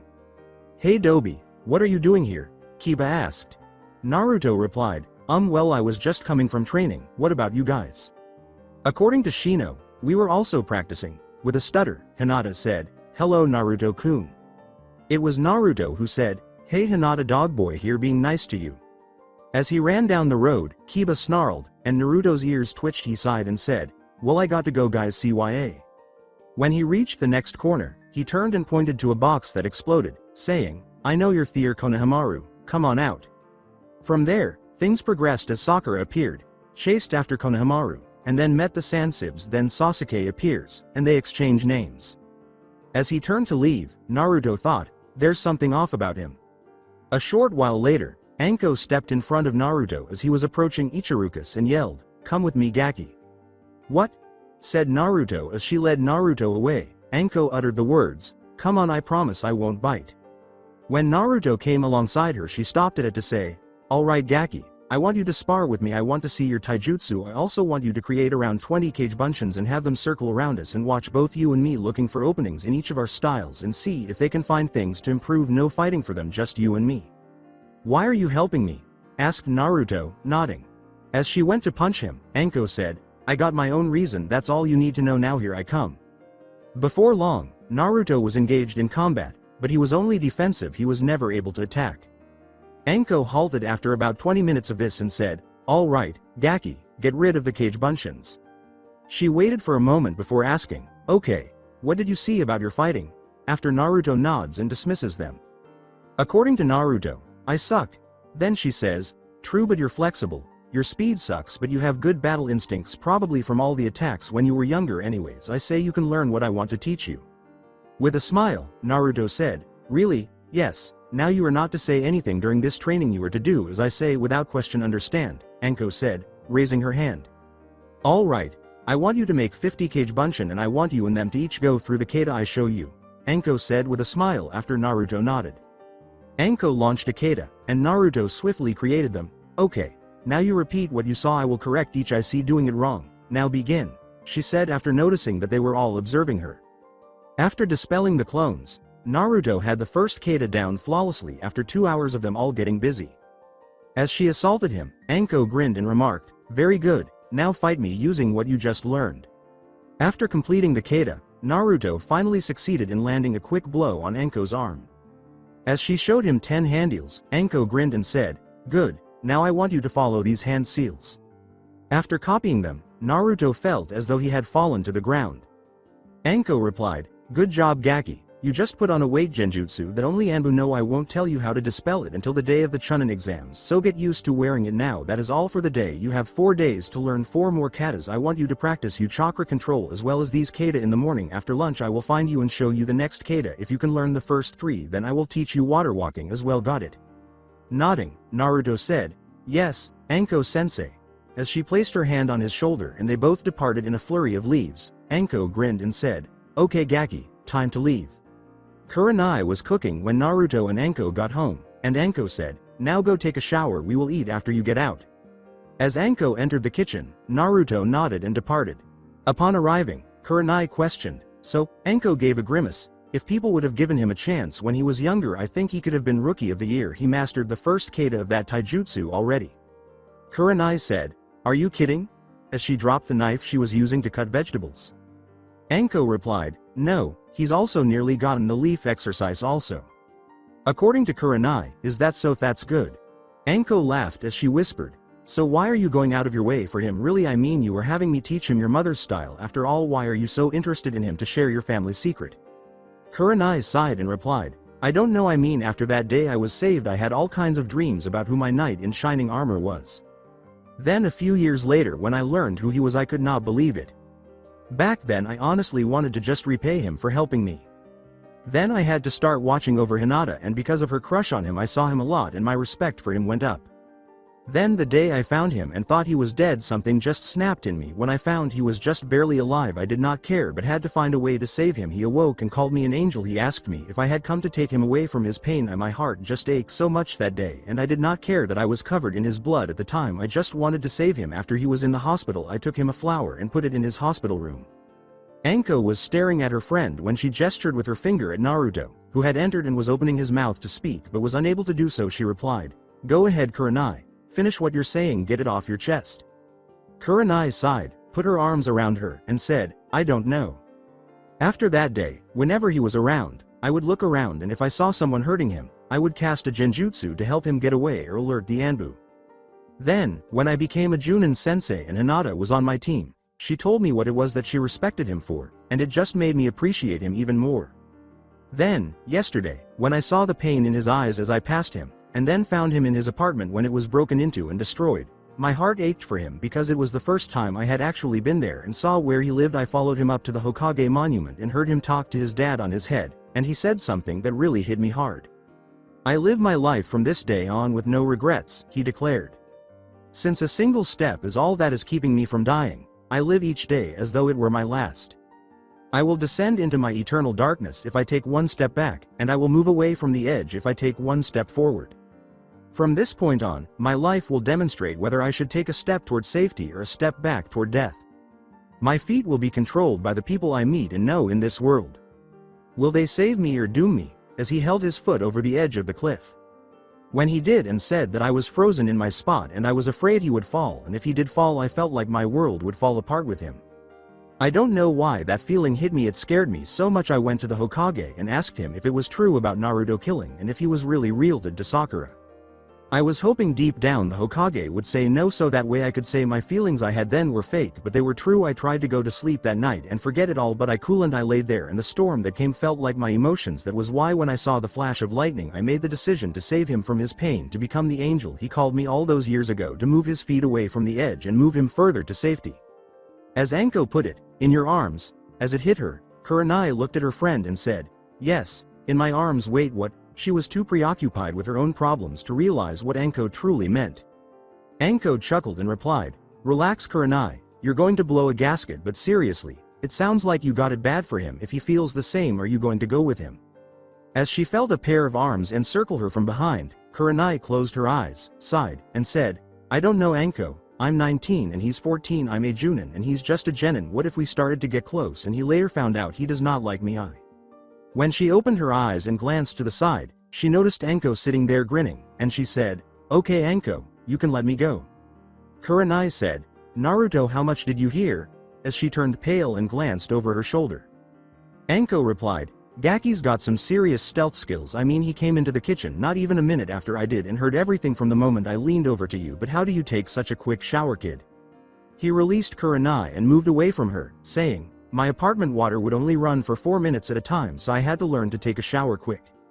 Kurenai said, "Naruto, as he turned, Naruto laughed and replied, "I know I feel something for you. I don't know what it is because I never felt anything like this before, but I want to try and learn what it is though. If you want to, we can just go one day at a time and see where it leads. What do you say?" "I would like that, but what if things don't work out for us? I mean, What if you decide you want someone else like Hinata? Kurenai asked after giving it some thought. Naruto laughed and said, Hinata and I are not going to be together. I know she likes me, but I could not tell her otherwise because it would destroy her. I don't know what happened to make her that way, but I know that if I were to tell her she would close herself off. I tried once to talk to her and she did not show up to the academy for the next 3 days. I figured if I just acted like I did not notice, things would be okay and maybe she would outgrow it. I do think she a friend since she never hated me but never anything more. After giving him a quick glance, Kurenai questioned, what about the villagers? I mean, what if they? I said I would live my life with no regret. If you want to do this, I will live my life under that rule always. We also don't have to tell anyone until we want to. The only ones who need to know are the ones in this house. Isn't that right, Iruka-sensei? Naruto said, putting his finger to her lips and stopping her as he watched over his shoulder. I suppose so, but how did you know I was here? Iruka said with a smile to his former pupil. Well, Naruto remarked, you smell of chalk. Iruka gave a sheepish smile, and Anko grinned and asked, so little Kure-chan, are you ready to grow up and be a big girl now? Kurenai glanced at her friend and said, perhaps, but in baby steps. She then drew Naruto closer and kissed him on the lips, causing him to open his eyes wide before closing them. Both of them passed out after they looked into each other's eyes after breaking the kiss. As they watched, Anko and Iruka blinked, glanced at one another, then back at the two of them on the floor. Anko exclaimed, holy shit, before heading to Kurenai. When Iruka approached Naruto to check him out, he looked at him and exclaimed, what the hell? What is it, Iruka? Anko asked, glancing at Iruka. Look at his neck, Iruka said as he approached. Anko exclaimed, what the hell is that? Looking at Kurenai, Iruka remarked, I don't know, but look, Kurenai has one also. It's Naruto heritage, a voice behind them said, causing Iruka and Anko to turn, and the third Hokage was standing there. Anko inquired, what do you mean his heritage? The third sighed and replied, since I take it you are aware of some of what's going on, I will just say that Naruto mother is from the land of Whirlpool. That symbol right there is called a spira. The Uzumaki family were the founding family in Whirlpool and they were known for their loyalty, especially to those they love. What I was told was that when they find love, and I mean true love, their first kiss causes what you just witnessed, them passing out and getting that mark on their neck. What it does is link them together in life and death. What do you mean, sir? Inquired Iruka. The third replied, Naruto mother did not die from childbirth. She died because her husband died. The moment one dies, the other will die, so that way they will be together in both life and death. Kurenai and Naruto are now the same way. They both love each other deeply, but they did not realize the true depth they did. That was why when they kissed it happened. I am classifying this an SS rank secret and is not to be told to anyone, including both Naruto and Kurenai. I don't want them to feel that they have to love each other, yet I want them to fall all the way on their own. Is that understood? Anko replied, so you're telling me that when either Naruto or Kurenai die, the other will as well? After the third nod, Anko exhaled and remarked, well shit, this is great. The third laughed and replied, oh, it's not that bad if you think about it this way. Neither will ever feel the sadness of death of losing their most precious person. I am sure you and Iruka would not want to live without each other if you could. Iruka responded, how did you know about this, sir? I mean, how did you know Naruto was here? The third said, I have been keeping an eye on Naruto since he arrived yesterday because of what happened with his first kill. I saw him in Kurenai on the monument and I was watching a few minutes ago to see what was going on, so as soon as I saw them pass out I instantly shush in here to tell you both what happened so you don't freak out and alert the rest of this village, because I know both want to keep this secret. Now I know Naruto is keeping secrets from me and I understand why. His use of that, just you being one of them. I have responsibilities to his father that he left for me for him and I can't break my promise to him, so Naruto will have to wait until he is 16 or a Chunin. Now I don't want Naruto or Kurenai to know I know, so don't tell them about me coming here or what I have said. The mark on their neck will be gone by morning when they awake again. As I said, the only thing I know is that mark does is unites them in life and death, but if either starts acting strangely, let me know, understand? I will then inform them of the mark and all, but I want them to have some happiness and I don't want them to fear life either, so please don't tell them. Anko let out a sigh and replied, fine, but you have better help keep them a secret. I don't want either to be hurt by idiots, you know we have a surplus of them. The third laughed and glanced at Iruka.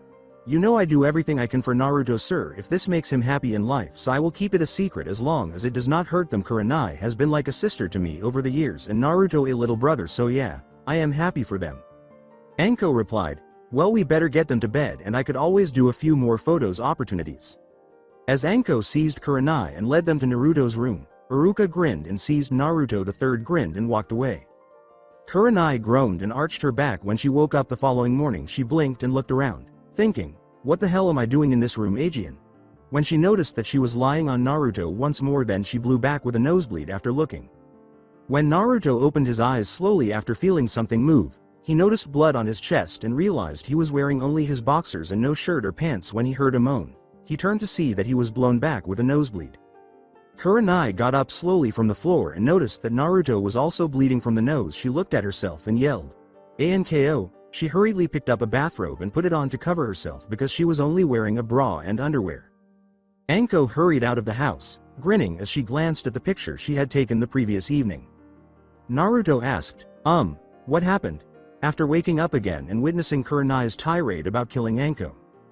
Kurenai paused her tirade and turned to face Naruto, saying, "Anko pulled a prank on us." Naruto replied, "So nothing happened last night? I don't remember anything after kissing." Kurenai replied, "No, nothing else happened. If it had I would be able to tell quickly, so don't worry." With a sigh, Naruto said, "Good." After glancing at him, Kurenai blurted out, "I just meant I wanted to take our time." As she walked out of the room, Kurenai's eyes softened and she said, "Okay, let's get ready for the day. I'm sure my team is waiting for me." After he sighed, Naruto stood up and started to move, thinking, "I wonder why I passed out last night. It was a great kiss though." Suddenly feeling embarrassed, Kurenai asked herself, "Why do I feel embarrassed?" as she was getting dressed. As he was leaving his room, Naruto became suddenly disoriented. Kurenai entered the hall at that moment and inquired, "What's wrong, Naruto?" as she saw Naruto's face. Naruto replied, "I don't know. I was just coming out of the room here and suddenly felt confused for some reason, but I don't know why." As she shivered in her head at the thought of Shino's bugs, Kurenai remarked, "That's funny. I was feeling embarrassed earlier for no reason also. Well, anyways, I got to get going. I got to meet Kiba, Hinata and Shino." Naruto replied, "What the hell? I just felt disgusted by something." As Kurenai considered her one real fear, she became wide-eyed and thought, "Are we reading each other's emotions? If so, how? Let's test this a moment." Kurenai asked, "What's wrong, Naruto?" as Naruto glanced around. "Nothing," said Naruto. "Tell me the truth, Naruto," Kurenai said. With a sigh, Naruto remarked, "I was just feeling terrified for some reason." According to Kurenai, "So I was right, you're feeling confused now," Kurenai said, and Naruto nodded in agreement. As he blinked, she stated, "Somehow we are reading each other's emotions. I don't understand how. Maybe it has something to do with the Kyuubi, or maybe it's just someone's sick way of saying we're soulmates," with a grin on her face. "Do you think we should tell someone?" inquired Naruto. Kurenai kissed him and felt warm inside, saying, "No, since I doubt anyone can do anything about it anyways, we will just have to get used to it. Well, I'm going to be late, so I must be going. Have a good day, Narukin." "Have a good day, Tenchi," Naruto grinned, feeling warm as well. As she went, Kurenai grinned as well, and Naruto changed into Iruka before walking away. He transformed back into himself after being separated from everyone, and he had gone about 20 feet when Sakura showed up and asked, "Naruto, why were you just hanged into Iruka?" Naruto took a breath and said, "Oh Sakura-chan, I was just preparing for the Chunin exam by working on all my jutsu with my better chakra control, and I have to do the basics also, so I hanged into Iruka to try and see if anyone noticed. I guess I am not as good as I thought I would be since you saw through it," while massaging the back of his head. Sakura replied, "No, I just saw you change back into yourself, so I thought I would ask. So are you ready for the exams?" Naruto replied, "Of course I am going to be Hokage someday, so I can't let some exam stop me." "Stop being such an idiot. I'm going to look for Sasuke-kun. At least he will take these exams seriously." Sakura slapped him across the head and hurried away. With a sigh, Naruto turned around and began practicing chakra control. He ate some ramen for lunch but stopped short of continuing his training until Anko arrived and remarked, "Hey old man, what are you doing here?" as he noticed the Hokage standing there.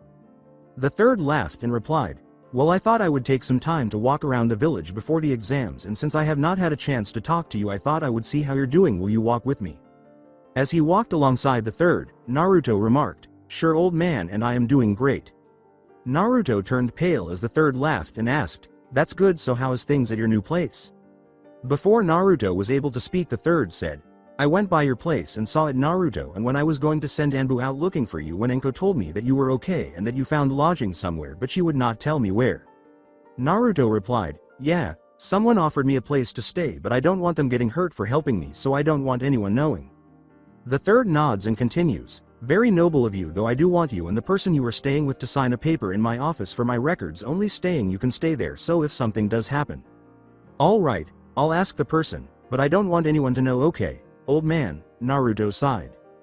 The third person replied, of course Naruto, now that we got that out of the way I want to ask you something. I got a mission for you Naruto. If you will accept it, it's as an SS rank mission and you are not to tell anyone about it, not even if you were to have children and told them. Would you do it for me? Naruto replied, for you old man, sure, but are you sure you want me to do this? I mean, why not someone else? After placing his hands on Naruto's shoulder, the third vanished in a flurry of leaves and reappeared in the Hokage office, where he installed a privacy jutsu and locked the door. After he had finished, he said, Naruto, this mission could result in the destruction of the Leaf Village. There are people with power in this village that I can no longer trust. As such, I have recorded all the secrets of this village, including my will, in a scroll. I don't know who I can trust besides you. Because of your situation, the people I am afraid of would never approach you, so that is why I am choosing you for this mission. Do you understand? With a serious expression, Naruto said, I understand, old man. The third smiles and said, okay, this mission is in case of my death. Now before you say anything, I hope I don't die for a very long time, but I am not a young man and I am not as strong as I used to be. As everyone knows, I have already retired once and the Undaime was my chosen successor. Since he died I took back over, but I have not found anyone currently in Konoha who exhibits the will of fire that currently qualifies. You exhibit the will of fire, but you are not qualified yet because you're not strong enough or old enough. As such, I am certain that when I die I will not have named a successor. The council will elect someone and I do not know who. There are those I would like to see take over, but I cannot name them because of personal reason that I want. Say the mission I am giving you is the key to the secrets of Konoha, and my will includes the summoning contract for my family as well as instructions for Konohamaru when he gets older. I only want him to have them if the Hokage that is chosen has the will of fire, because I do not want him to respect a Hokage who will destroy Konoha. Naruto replied, so you want me to keep this scroll a secret? The third replied, no, what I want to do is have you memorize the key, and if you, the person I believe who would make a great Hokage who exhibits the will of fire, deem the person worthy, then you may reveal it. If the person does not, then you are to remain quiet. The secrets in this scroll can destroy Konoha if they fell into the wrong hands. Do you understand the mission I am placing before you? After a pause, Naruto said, I understand and accept. After taking one out of his desk drawer, the third grinned and said, good, now before I tell you how to do all of it, sign this paper. The third said, good, now how this will work is, as Naruto swiftly signed it. Anko was eating dango when Naruto got to the training area to do some more practice. Alright, let's continue the training Gaki, she said. Naruto's remaining time before the exams went by quickly. Naruto quickly increased after learning the taijutsu from Anko and doing morning training with chakra control. Anko demonstrated how to cancel the weight jutsu on the day of the first exam, but she advised Naruto not to do so unless absolutely necessary. Kurenai and the other Chunin instructors were seated in the teacher's lounge when Asuma remarked, what's wrong, Kurenai? You seem tense. When Kurenai sensed Naruto's uneasiness, she remarked, I guess I'm just nervous about our teams. I wonder if I made the right choice in letting them join. Asuma replied, well, you won't have to worry long, they will be back soon, especially with who is the proctor for the first exam. Oh, Kuriani said, and who is that Ibiki guy said? According to Kakashi, the sadist, Ibiki, Kurenai asked, trying to recall what Anko had told her about him. Asuma replied, I am not surprised you do not know, but he is the head of the torture and interrogation department. He a professional of the mind and how to manipulate it. Kakashi laughed and replied, well, my team will pass. The one thing I can tell you is that Ibiki never had to deal with the likes of my team before. Sakura is a very bright girl and Sasuke won't let a little test stand in his way of getting stronger. And then there's Naruto. Kurenai asked, what makes you say that? What is so special about him? With narrowed eyes. Kakashi responded, well, Naruto is the #1 hyperactive surprise ninja. Nobody can make him back down. Kurenai replied, so who's the best on your team then, and who do you think will pass the furthest? Kakashi replied, Sasuke. He will be the only one to make it to the finals on my team. Kurenai replied, really, what makes you so sure the other two won't make it? Kakashi murmured, Sakura is strong mentally, but when it comes to actual physically she's not strong enough for the final exams yet, but the experience will help her. As for Naruto, he's a one-trick pony. Overpower his enemy with cage bunchies and let the number beat them down. His taijutsu is non-existent and his chakra control is poor. I notice he is working on that, but I don't believe he's improved much. As for his speed is slow. The only thing he really is good at is stealth and stamina. Kurenai was thinking, Jackass, if you would actually pay attention to Naruto you would notice he's a lot better than that. Like he did in the show, Naruto passed the first section of the test and was now standing outside the Forest of Death. Alright, you Gakis, this is Training Area 44, also known as the Forest of Death, Enko said as he emerged. This is the Forest of Death, Naruto said in a girlish voice, placing his hands on his hips and shaking his butt like a pansy. He then straightened up and retorted, "Come on, chicken fucker, can't you come up with a better name than that?" As everyone laughed, Enko threw a kunai at Naruto, then slipped a note into his pocket and whispered in his ear, "Don't get hurt or I will kill you for hurting Kurenai." The note in your pockets from her, don't read it until you make it to the tower. She also licked his cheek and said, "The loudest one of the bunch is usually the weakest." Fast forward to the tower. In a cloud of smoke, Iruka emerged before Team 7 and gave an explanation of the test's purpose. He then escorted them to the test location, where the proctor announced there would be a preliminary after the Hokage explained why the test served as a stand-in for war. Naruto took the letter Enko had given him out of his pocket as Sasuke stood prepared to face his first foe. As everyone watched, he carefully opened it and read it. "Greetings, Naruto-kun, I want you to prove to these people that you are more capable than they believe. I want you to succeed. I believe in you and expect you to make it to the finals. Even though I know you have secrets you'd rather keep hidden, do not allow my trust in you to be misplaced. Remember the scroll I gave you as a gift as well. Love, Tenchi." In order to get Kakashi's attention, Naruto folded the letter, tucked it into his jacket, briefly closed his eyes, and said, "Hey Kakashi-sensei." Kakashi, who was observing Sasuke, replied, "Yes, Naruto." As he left, Naruto said, "I will be back in a moment, I need to use the restroom." As Naruto left, Kakashi looked at him and said, "What's up with him? He seems off." Kiba remarked, "Where you going dead last, running scared?" as Naruto passed Team 8 on his way to the stairs. Naruto paused, gave Kiba a sidelong glance, and said, "I'm just going to the restroom, Kiba." Kiba replied, "Whatever dead last, you should just give up since you're the weakest person here." Kurenai said, "Naruto, save it for the fights." Naruto was about to say something when he felt his temper flare and looked into her eyes. According to Kiba, "What, sensei, you think he can win?" Kurenai replied, "Kiba, I don't know how strong Naruto is since he's not on my team, but I was just making sure neither of you get disqualified for fighting before your matches." Glancing back at the match, Kiba snarled and uttered the words, "You lucky, for now dead last." As he left the room by going down the stairs, Naruto squinted, glanced at Kurenai, and nodded slowly. The third narrowed his eyes, swiftly changed into a mudclone, and departed the room from the Hokage balcony. Naruto said, "You can come out, old man, I know you're there," as he took out a scroll from his weapons pouch as he walked down the hall.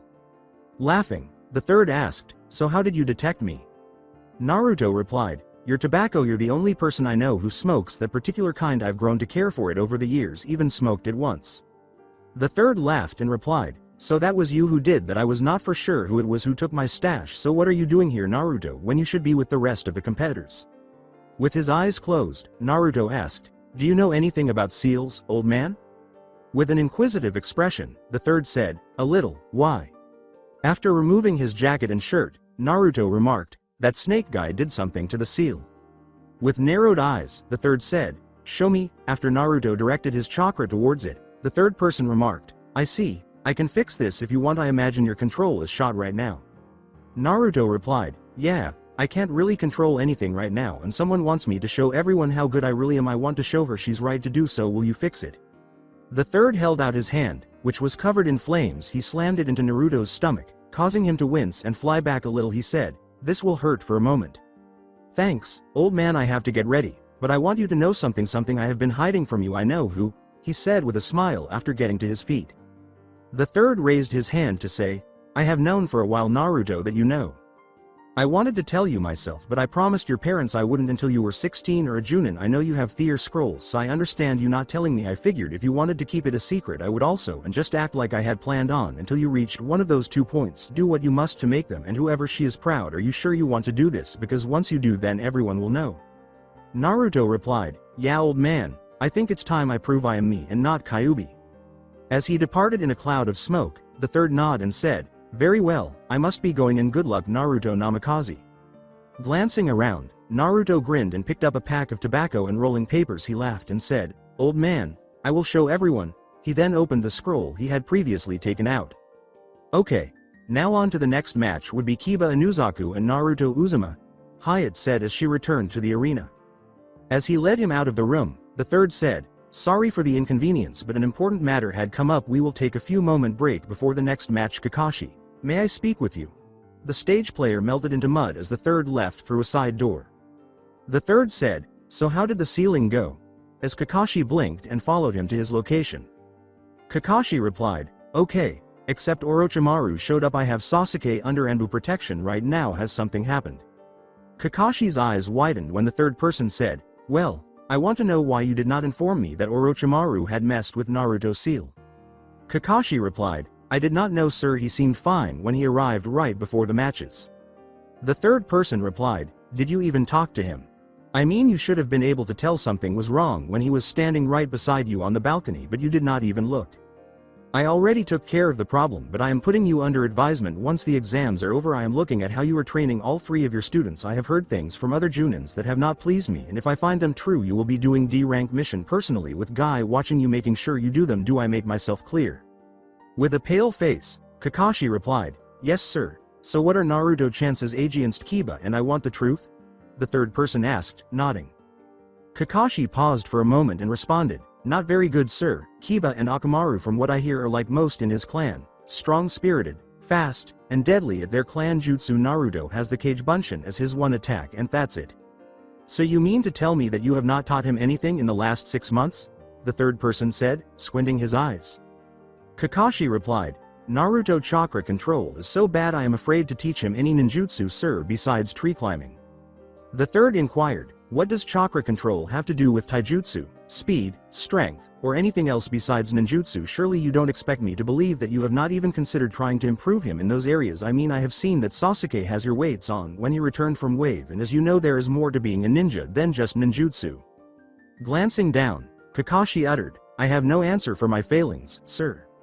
As he re-entered the room, the third sighed and remarked, "It's clear you don't give a damn about Naruto. If Naruto passes this test, I am going to have someone I trust oversee the remainder of his training for the finals." Kakashi looked down and sighed before returning to the room. The third replied, "All right. I am sorry for the wait. We had some genins who were still in the forest causing trouble, not realizing the test was over for them, so now we may continue." Hyatt responded, "Will Kiba Inuzaku and Naruto Uzumaki please come to the arena floor?" "Yahoo boy! We got an easy match," Kiba exclaimed as he landed and made his way to the middle of the ring after jumping over the rail with Akamaru in his coat. Hyatt asked, "Would Naruto Uzumaki please come to the floor?" after taking a quick look around. As a cloak of invisibility dropped next to Kiba, a voice said, "I already am." Naruto grinned, startling everyone with his new clothes and genjutsu. Naruto was dressed in a red shirt, black ninja vest, and black pants. Each of his legs had 2 holsters, black combat boots, and multiple visible scrolls inside his vest. He wore 3 different headbands and a sleeveless shirt. He had a Konoha headband on his left arm, a Whirlpool one on his right, and a Konoha one on his head, all of which were on a blue sash. He completed this ensemble with a long, sleeveless cloak that had a deep blue bottom with a whirlpool drawn on it. The cloak extended to the middle of his back before changing to a pale blue and depicting a beach scene with palm trees swaying in the wind and waves crashing onto the shore. The kanji for Maelstrom was displayed above the scene in the sky above the island. Kurenai sensei, would you mind holding this for me?" Naruto said, removing his cloak as he approached the railing, walked up the side, and stood on the rail. "Someone special to me had this made for me, and I do not want it damaged, and I am afraid a few people up here might set it on fire like they wanted to do my orange ones in the past." Kurenai took it, folded it across her arm, and grinned, saying, "Sure Naruto, I can do that for you." "All right, I guess I am ready to beat you, dog boy, but don't cry when I do," Naruto said, grinning before backflipping off the rail and landing on the ground. As he leapt back, Hyatt uttered, "The next match begins, now." Slowly, Naruto began to circle Kiba, who was staring at him when he said, "So, Kiba, since you're an Inuzaku, that means you use your dog as a partner, have heightened senses, and a short temper. You should just give up dead last. You can't beat me," Kiba snarled. "In Wave Country I saw Kakashi-sensei do this, so I thought I would copy the copycat," Naruto grinned, reached into his vest, and took out a scroll. He then bit his thumb and wiped it across the scroll before hurriedly closing it and slamming it into the ground and uttering, "Ninjutsu summoning. Kitsune Headhunter Jutsu." Seals were scattered all over the floor, and 5 foxes suddenly sprang through the ground, attempting to bite Kiba, who retreated. Kiba replied, "What the hell was that? I never seen or heard of anything like that before." The same question was being asked by a number of people up in the stands. How the hell did he do that? Kakashi asked himself. This is not what I expected from Naruto. How did he land a fox contract, too? Does he communicate with the Kyuubi?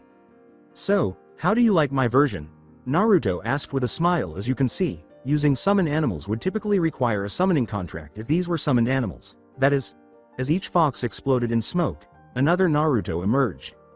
I see, Kakashi said. In order to make them appear like foxes, he employed the Kage-bunshin jutsu and henge, and he used the scroll as a distraction. Actually, no, Kakashi-sensei, said Naruto, who was lying on the ground.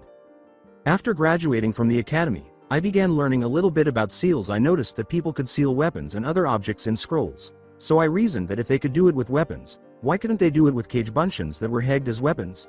After some time, I eventually figured it out. I decided to try it that way as well after seeing you use dogs to capture Zabuza during the wave mission. If I may say so myself, it's pretty good copy. Shut up, dead last, Kiba snarled. Even though you surprised me with that trick, you won't do it to me again now that I've seen it. Well, let me show you something else I learned since I threw you off your game, Naruto said suddenly. A kunai was thrown out of the smoke at the ceiling with a smoke bomb attached to it as well, and smoke covered the roof this time. The demon was Zabuza, and he threw a whole handful of smoke bombs on the ground, covering the entire floor. Everyone stared at it, but all they saw were the smoke bomb and the kunai, until the smoke obscured them both. Naruto's voice then said, "Now, Kiba, I have taken away your ability to use sight with the smoke. You must now use your nose and ears to locate me, but Kiba is the problem. My senses are also heightened since I had discovered a master of silent killing before Kakashi-sensei had. I informed the team and made him replace him with an indoor raised white rabbit. If I hadn't warned the team, Zabuza would have killed Kakashi. Even though Sakura may have screamed at me and called me a fool, unfortunately, I had to save him after he still got his ass caught in a water prison jutsu. After thanking Sasuke and Sakura, he passed out from chakra exhaustion, so I had to drag his ass back to the client's house." That's correct, Kakashi-sensei. Kakashi looked down as everyone on the balcony stared at him, and Kurenai thought, "Serves you right, Kakashi. Like that matters, you're here acting all big and bad and yet you won't even fight me," Kiba snarled into the smoke. Everyone gasped when Naruto's voice emerged from the smoke and he said, "Why should I fight you when you're going to kill Orochimaru for me?" As the smoke began to clear, Kiba snarled and uttered the words, "I would never," before pausing when he noticed that 6 Orochimaru were on the ground. "Come here, Orochimaru," Kiba commanded, and the 6 rushed toward him, causing him to leap back before they all came to a halt. Kiba said, "This trick won't work, dead last. With narrowed eyes I smell authentic Orochimaru." 3 of the dogs suddenly raised their hind legs and let out a fart before scurrying around him. A few people in the stands snickered, and everyone held their noses. As Anko wiped the tears from her eyes, she started laughing. One of the dogs exploded in smoke after Kiba ran and kicked it. Kiba replied, "Now there is only the real Orochimaru and 4 more fakes." Everyone looked up to see an Orochimaru tied to the ceiling with a tag on him, engaged after one of the dogs said, "But the trick is this: is Orochimaru down here with me and the rest of my clones, or is he up on the ceiling with an exploding tag strapped on him?" As he looked up, Kiba yelled, "Orochimaru." He then kicked the person who had said it, causing it to explode in smoke. Another Orochimaru responded, "There you go, Kiba. Get angry, but know this: if you guess wrong, then you hurt your companion. You are running out of options of where the real one is, and since I already told him I would use the exploding tag I placed on you, if he alerted you, he won't help. Why are you doing this, dead last? Why put Orochimaru in danger?" Kiba snarled. The animal replied, "I will explain it, Kiba. You put Orochimaru in danger yourselves. You act like you're the only one who does the work. I noticed during the first exam he did all the work. Without him you're useless. You need him to be the target for you so you can look good. You're no different than Sasuke. Think everyone else is just a stepping stone for you. That is why I decided to do this. Not to mention I am keeping my team out of danger, which is what a Chunin or squad leader is supposed to do, dumbass." Kiba snarled and pulled back to kick the person who spoke, but just as he did, a puff of smoke appeared, revealing a replacement, and Orochimaru was flung across the room, colliding with the wall. With wide eyes, Kiba ran to the dog, who whimpered and then fainted. "It's okay, boy, I got you," Kiba said. "I will make him pay," as he stood up and took out a kunai and charged all the remaining Orochimaru and cut them all down except the last one. When he stabbed, it had blood spray everywhere. The unconscious person reverted to Naruto and uttered the words, "Good job, Kiba, you killed him." Naruto remarked, "If you give up, you got time to save him, or does he really not mean more to you than a stupid exam?" as Kiba began to cry as he looked down at his dog. "All right, I give up," Kiba said. "Good," said Naruto, snapping his fingers, causing Akamaru, who was in Kiba's grasp, to erupt in blood and fall to the ground, shocking him like the others. The one on the roof also went up in smoke. After glancing around, Kiba asked, "Where's Akamaru at?" As he glanced over his shoulder at her, forcing everyone to look, Naruto said, "Kurenai sensei, would you mind holding the jacket in your arms up for everyone to see? I may be a fool sometimes, but I would never hurt a leaf shinobi or their friends." Kurenai held the jacket up, and it changed into Naruto in his new clothes. With Akamaru sitting in his arms eating some meat, Naruto then burst into blood, and the person holding Akamaru said, "The whole time you were in the arena fighting was nothing but smoke and mirrors with a Kage Bunshin and 2 blood clones. And I had taken Akamaru off the floor right at the start of the match to make sure he was not hurt." When Kurenai saw Kakashi's shocked expression, she laughed and remarked, "One trick pony huh?" "Winner, Naruto Uzumaki," declared Hyatt. "Why did you help him, sensei?" Kiba snarled. Kurenai replied, I just held his jacket, but I could detect the henge when I touched it, but since it was not my battle I let things work out. If you had stayed calm and used the skills I taught you, then you would have been able to tell yourself." I do have to admit, Naruto did say one thing I agree with Kiba. You do rely on Akamaru too much, but your teammates also have the same trouble. You all 3 rely on your bloodlines too much. Naruto said, "So Kakashi sensei, what did you think of my match?" as Kiba cast a downward glance. "I was impressed," Kakashi sighed, adding, "You had even fooled me as well as my Sharingan." Naruto sat down next to Sakura, who was staring at him, and said, "Good. Then what I learned from Haku was useful, and now I know how to beat Sasuke. The Sharingan is useless if it can't see you or keep up with you." After giving her a quick glance, Naruto placed his hand beneath her chin, closed her mouth, and uttered the words, "You're going to swallow a fly." Sakura abruptly stopped and slapped him across the head while yelling, "Idiot." Kakashi reflected, "I think I have really underestimated Naruto. He not only figured out a way to fool an entire room full of people but did it with nothing more than henge, replacement, and Kage Bunshin. I should have known better since he did the same thing when we faced Zabuza." The remaining matches proceeded exactly as they did in the show. After Naruto encouraged her, Ino and Sakura tied after the match. Gaara went to kill Lee, but nothing changed. A smoke bomb wielding kunai struck next to Gaara as Guy and the others leapt over the arena. Grabbing everyone's attention, Naruto then emerged from the smoke to stop the attack, sending Gaara flying into the wall. Everyone turned to stare at Naruto, but he ignored them and said, "Man, I love Shushin. I will have your blood. Mother wants your blood," Gaara said as she slowly got to her feet. "Now that I think about it, you're not what you seem, are you?" Naruto said, narrowing his eyes as he saw the sand heal the bruise on Gaara's face where he had struck her. He then said, "I think I understand you now. Gaara Kabuto said you came back from every mission uninjured, or was it you were injured and just healed before you returned?" With all eyes on Naruto, Kakashi placed his hand on his shoulder and said, "That's enough, Naruto. The match is over and Lee is safe. Don't start a fight." Naruto raised his arm and replied, "No, Kakashi-sensei, Lee saved Sakura-chan when we were in the Forest of Death while Sasuke and I were out thanks to Orochimaru. For that I owe him my thanks, but Gaara here is not normal the way the others on his team look at him. Even now, I know those looks personally." Naruto said, "So tell me, your Sand Defense Kabuto info said your teammates were your siblings, so that means if it's a bloodline then they should have it, but they don't, so that means something about you is different." The adults all narrowed their eyes at Naruto because of this. As his sand swirled around him, Gaara grabbed his head and said, "Mother says you are different also. I can feel your power. Mother wants to bath in your blood." He let out some ki.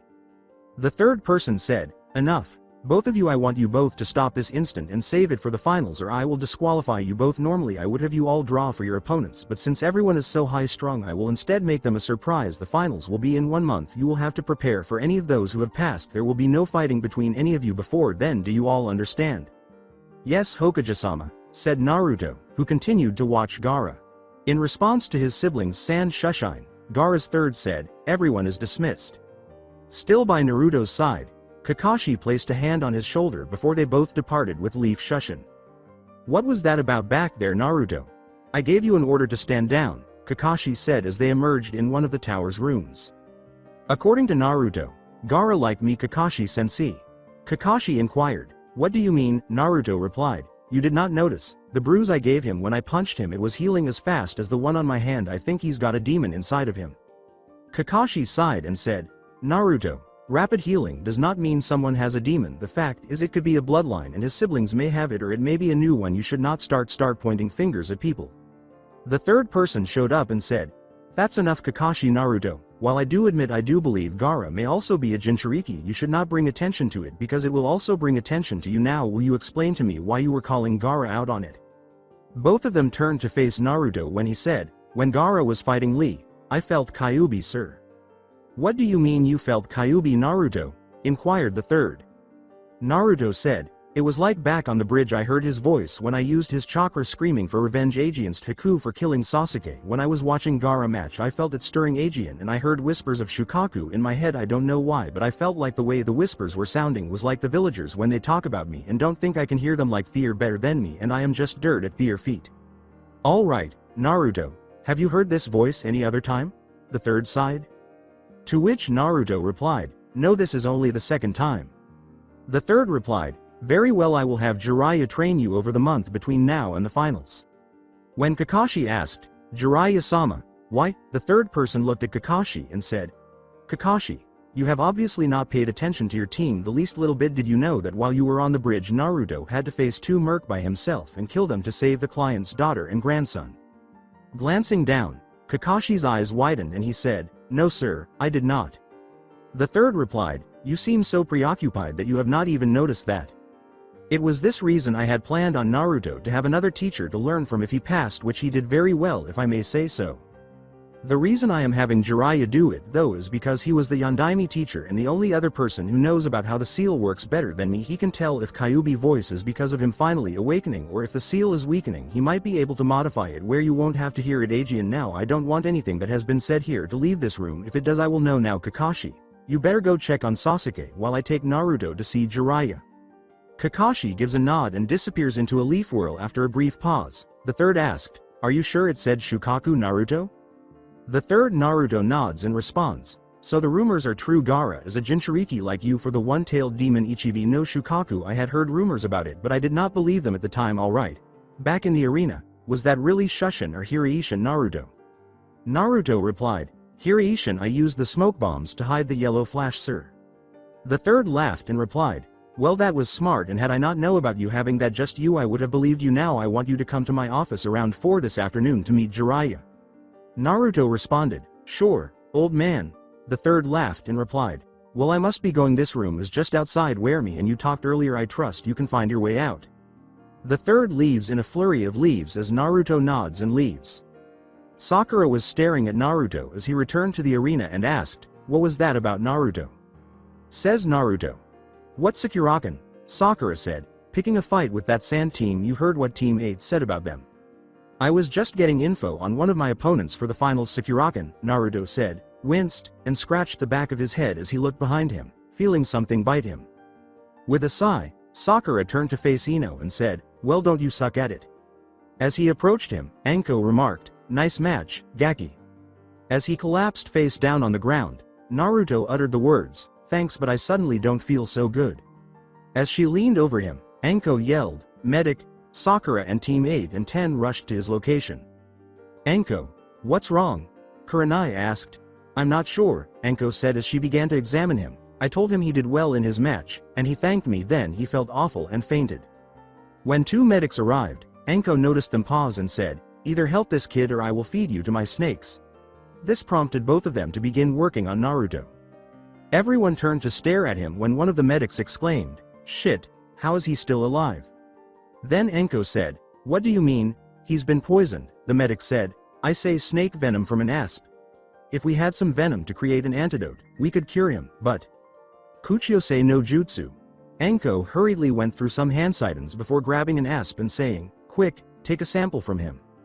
After the medic nods and removes some of the snake's teeth, Kiba remarked, "So you attacked him?" "No, Anko would not use a snake to attack Naruto," Kurenai stated. "It must be Orochimaru," Sakura remarked. "He must have sent one after Naruto to kill him," she said, drawing attention to herself. "That's exactly like him," Anko said. "He most likely tried to get rid of Naruto because he believed he would obstruct him later." "How do you know so much about him?" inquired Ino. "Before he left the village and turned into a nuke nin, I was his apprentice, according to Anko. Now, save the Gaki, damn it, and move quickly." There, he should be fine in a little while, but I would suggest having him rest a few days, the medic said a short while later. It's unbelievable that my heart is pounding so fast, Kurenai said. Placing her hand over her heart, I admit that I worried about him, but I was terrified. Are you alright, Kurenai? Asuma inquired. Yes, Asuma, it's just my nerves, Kurenai said. According to Asuma, yeah, kid's lucky Anko was here, huh? Asuma, would you mind taking my team back to the village and Sakura as well? Kurenai asked, nodding as he passed by everyone to make sure these guys got everything. I'm going to take Naruto to the hospital for another examination and to see how Hinata is doing. According to Asuma, sure Kurenai, Naruto and Kurenai both departed in a flurry of foliage. When Naruto woke up, he was in his bedroom at the house where he lived with Kurenai, and Anko Kurenai was lying next to him, her face a few tears dry. As he remembered feeling ill and fainting, Naruto thought, I'm sorry for causing you pain, Tenchi. He then glanced around, wondering how he had gotten here. For some reason, Kurenai felt guilty. She opened her eyes slowly and saw Naruto's anguish and concern. She immediately put her arms around him and gave him a kiss, shocking the poor boy. When I heard you were poisoned, I thought you were going to die. If Anko hadn't been there, you would have, she said, breaking the kiss a few moments later. With a bewildered expression, Naruto questioned, so was that why I felt sick all of a sudden? Kurenai replied, yes, from the way the medics talked I think the fox saved you though, because they said you should be dead from that particular snake bite. That's the only thing I can think of. How long have I been out?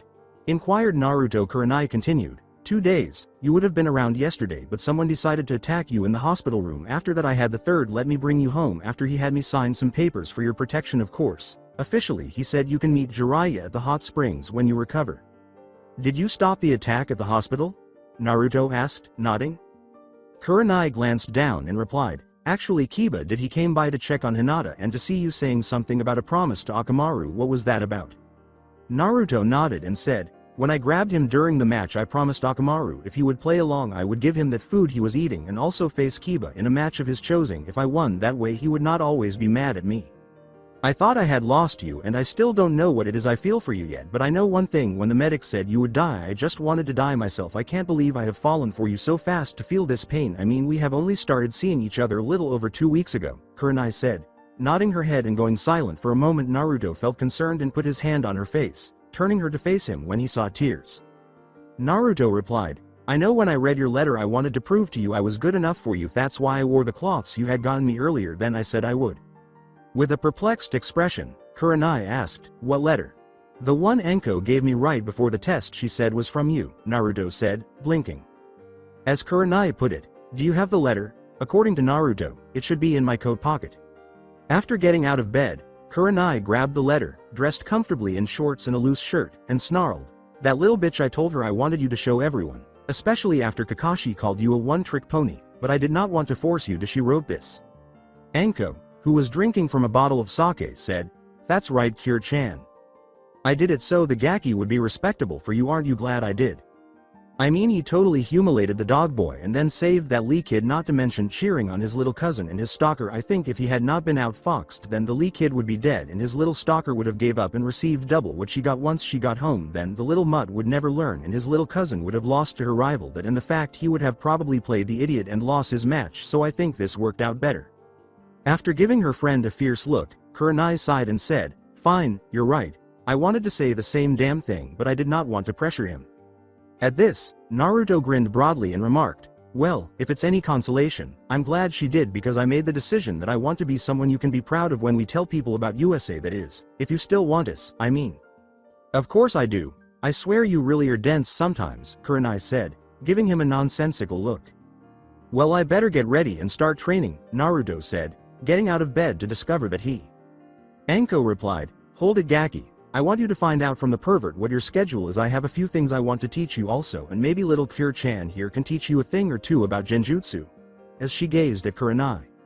Kurenai paused for a moment and replied, I suppose I can. I mean Shino, the only one on my team who passed, and he is mostly training with his family. I got only 2 hours a day with him and Kiba now until Hinata gets out.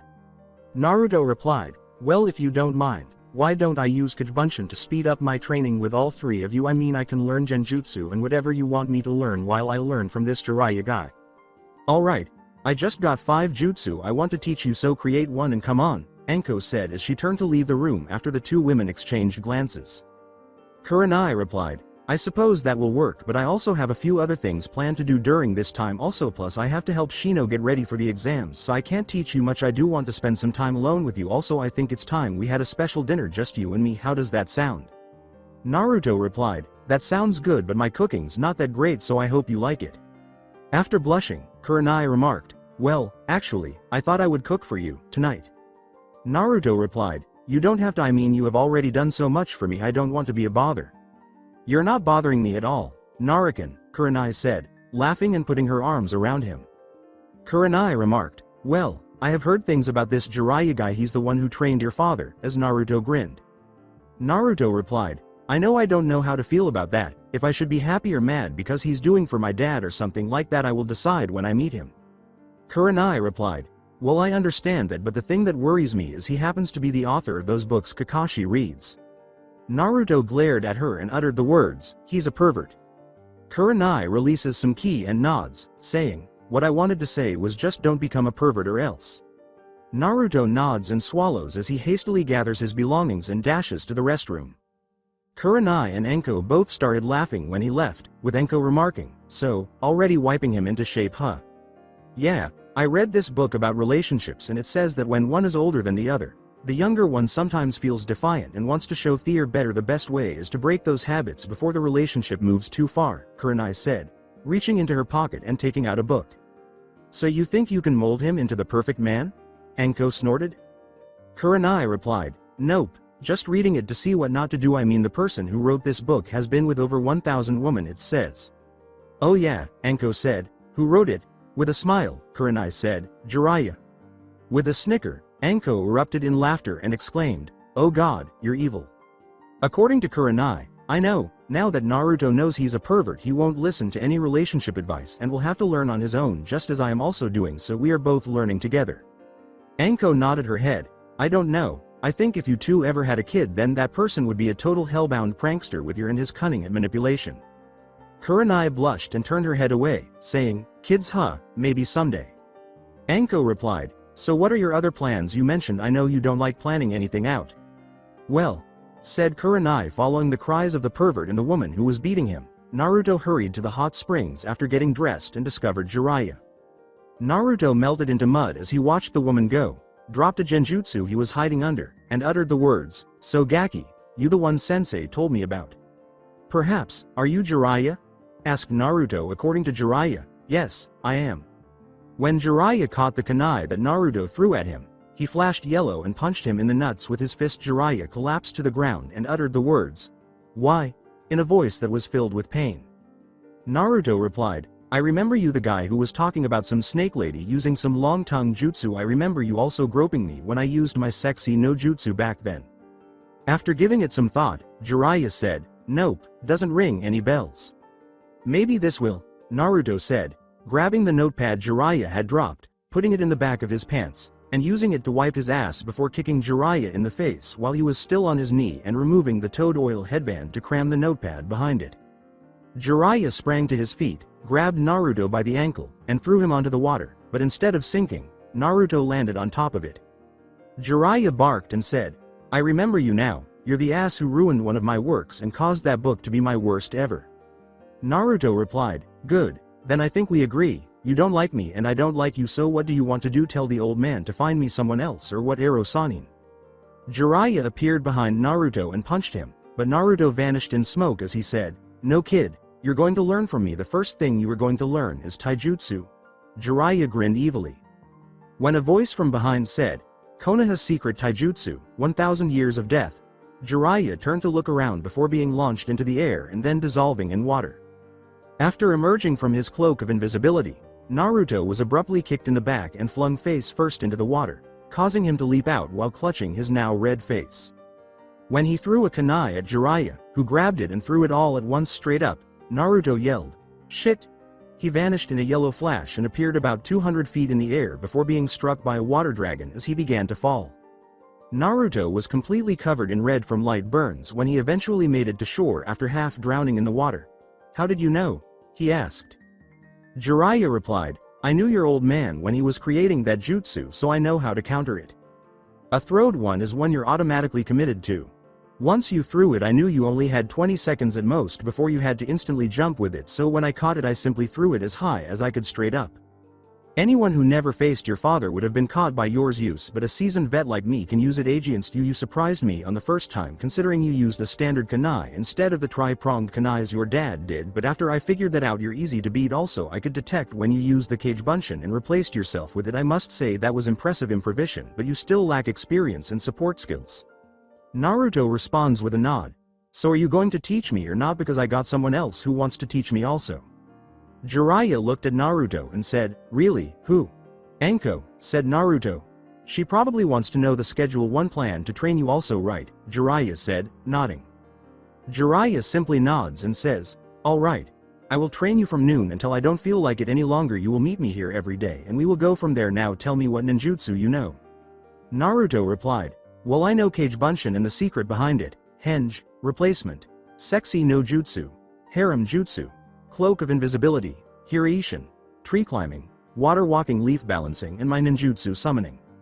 Jiraiya replied, I heard about that, quite impressive and unique way to do it. Anything else?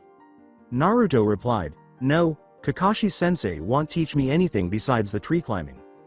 Jiraiya replied, then who showed you the secret of Kage Bunshin and the other exercises? Naruto stated, Iruka sensei showed me the leaf balancing and then Enko showed me water walking as well as the secret of Kage Bunshins. She had me learn the katas of a taijutsu using it in less than a week. Naruto asked Jiraiya, can you teach me the 5-star sealer and unsealer? Jiraiya replied, I can, but you won't be able to use it on yourself. It takes a lot of chakra control and if you have it put on you then you won't be able to use it. Naruto replied, well, I was actually wanting to learn it to use against Gaara. Jiraiya replied, so you know about him, huh? The old man must be getting senile to tell a genin about that. Naruto replied, actually it wasn't him who told me, he only confirmed it. With a glance at Naruto, Jiraiya questioned, then who told you? When Naruto gestured toward his stomach, Jiraiya remarked, so you can talk to it. Naruto replied, no, but when we were in wave I accidentally drew on its power and heard it whispering to kill the guy the first was fighting, but I didn't, and then during the match Gaara had with Lee I had heard its voice again calling Gaara, Shukaku. After giving it some serious thought, Jiraiya said, well, then we need to start your training. Let's start with summoning. Thus, Naruto's training day began.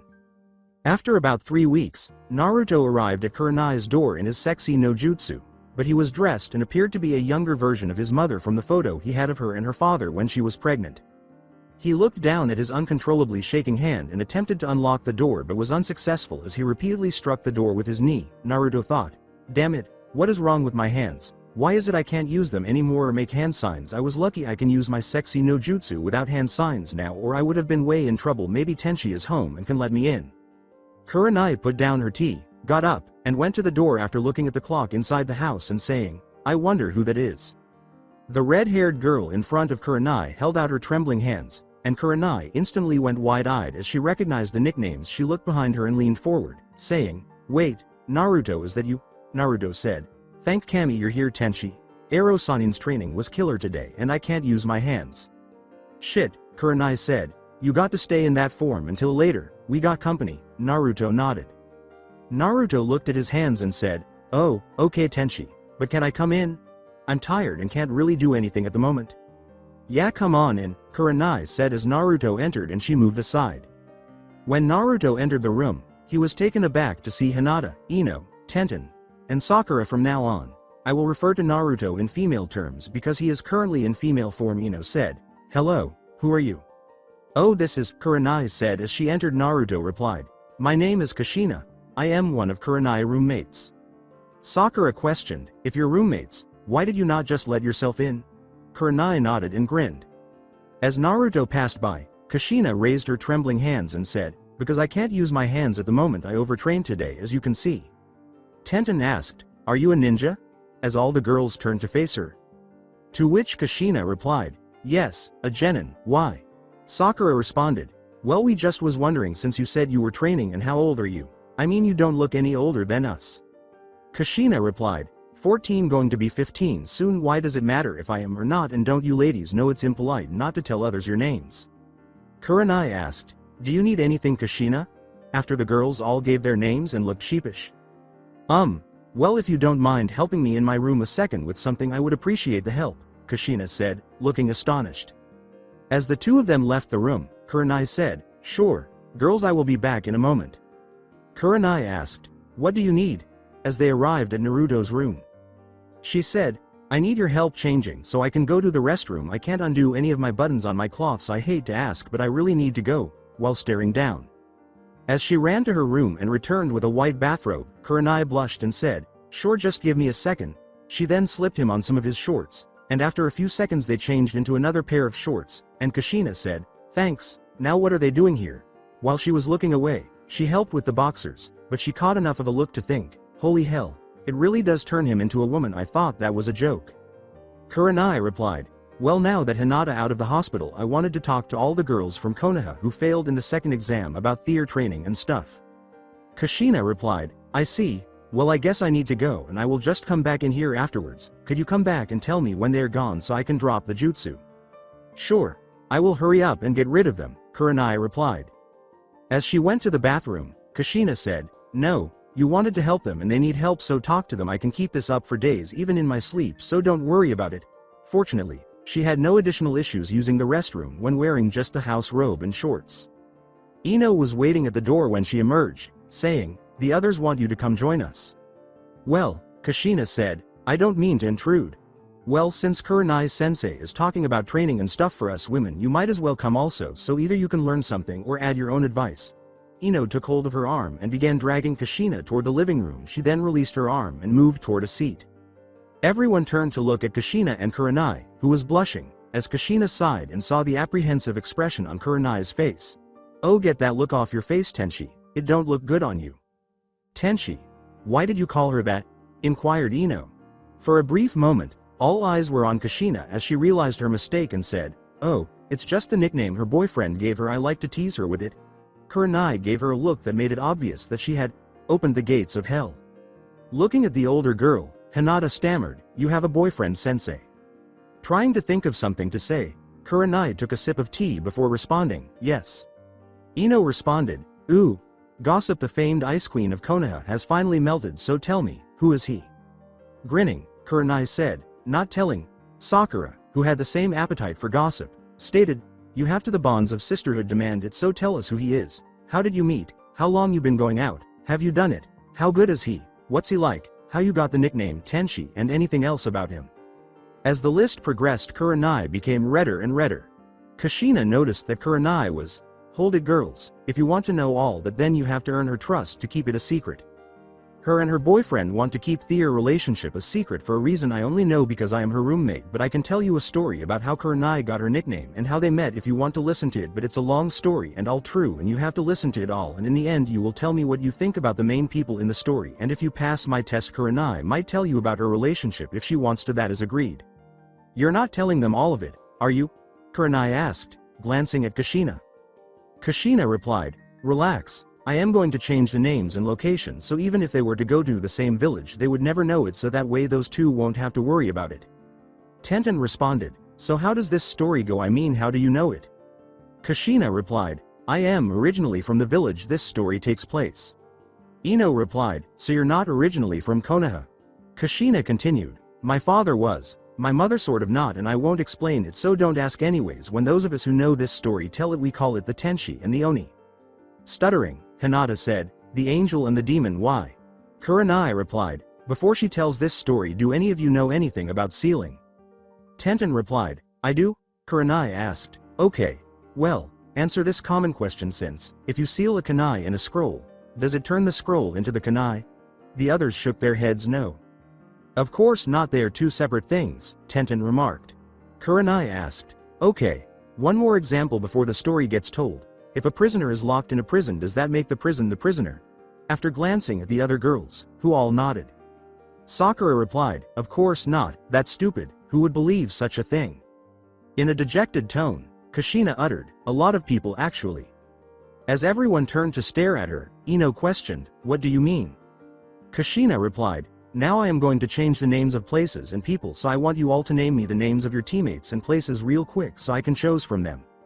Sakura inquired, Why are teammates' names? Kushina replied, So that way my own choosing of names won't accidentally screw it up, and since I don't think any of you have ever been to the village in this story, you won't name it either. Now remember, I am changing the names of people and places to protect the innocent, Kushina said, following each of the girls' names for their teammates and locations. This story starts a long time ago before I was born. Actually, this man named Sasuke, who was the leader of the village of Wave, was happily married to a woman from another village named Hinata. At this point, he was struck by 2 blasts of ki from Sakura and Ino. Ino replied, "How come I was not chosen as Sasuke's wife?" Says Sakura.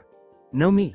Because of that reason right there. Answer me this question. Girls, do you want to know why Sasuke never has accepted any dates from any of you girls?" Kushina scolded both of them, freezing them with ki. Sakura remarked, "Because he is waiting until he kills a certain man," as everyone stared at him. After calming down, Kushina said, "Alright girls. Here is a little information. You all are too blind to notice Sasuke is the last of his clan, correct?" She had slapped her own head and said, "I swear by all that is created, fangirls are God's judgment on people.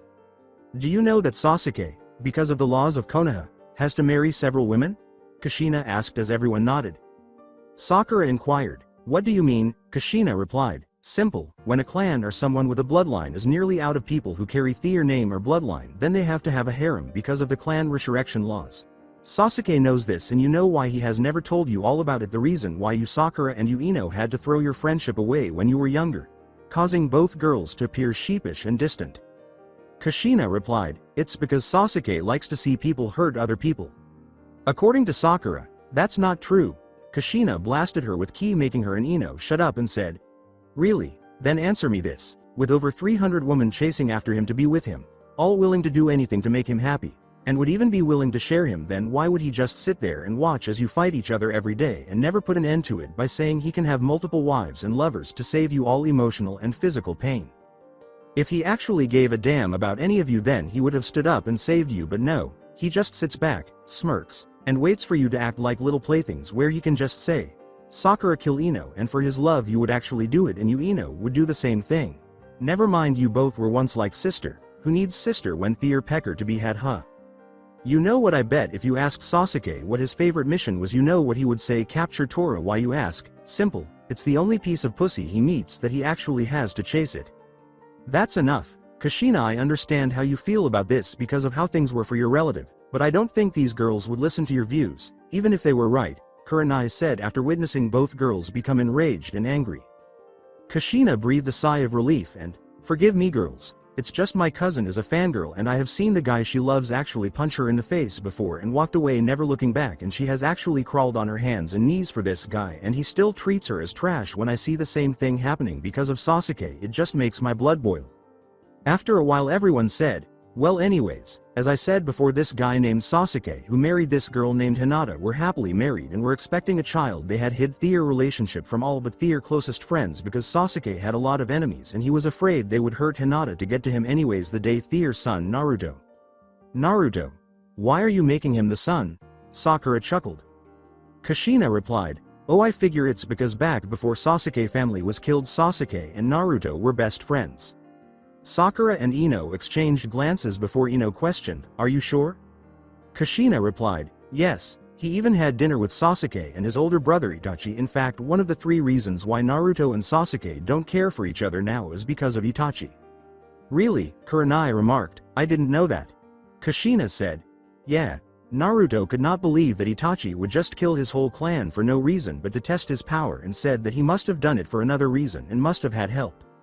I mean, how could one man actually kill over 200 people, and most of them trained ninja with more experience than him, in less than a few hours without alerting the village Anbu of it? Naruto thinks someone else did it, and Itachi told Sasuke he did it so Sasuke would not be stupid and go after the real killers of their clan while Itachi tried to track them down. Or maybe the Uchiha had done something truly evil and the third had them all killed, and Itachi took the blame under orders to protect Sasuke. I mean, the Uchiha had a lot of skeletons in their closet they tried to hide, and they also had a lot of enemies who could use a henge to fool Sasuke. I mean, he did not have his Sharingan then and was just barely an academy student. Why could not a Chunin henge to look like Itachi and frame him? Hell, at one time people actually thought it was the Hyuga who killed them, and then Itachi took the blame so they would spare Sasuke. Anyways, back to what I was saying.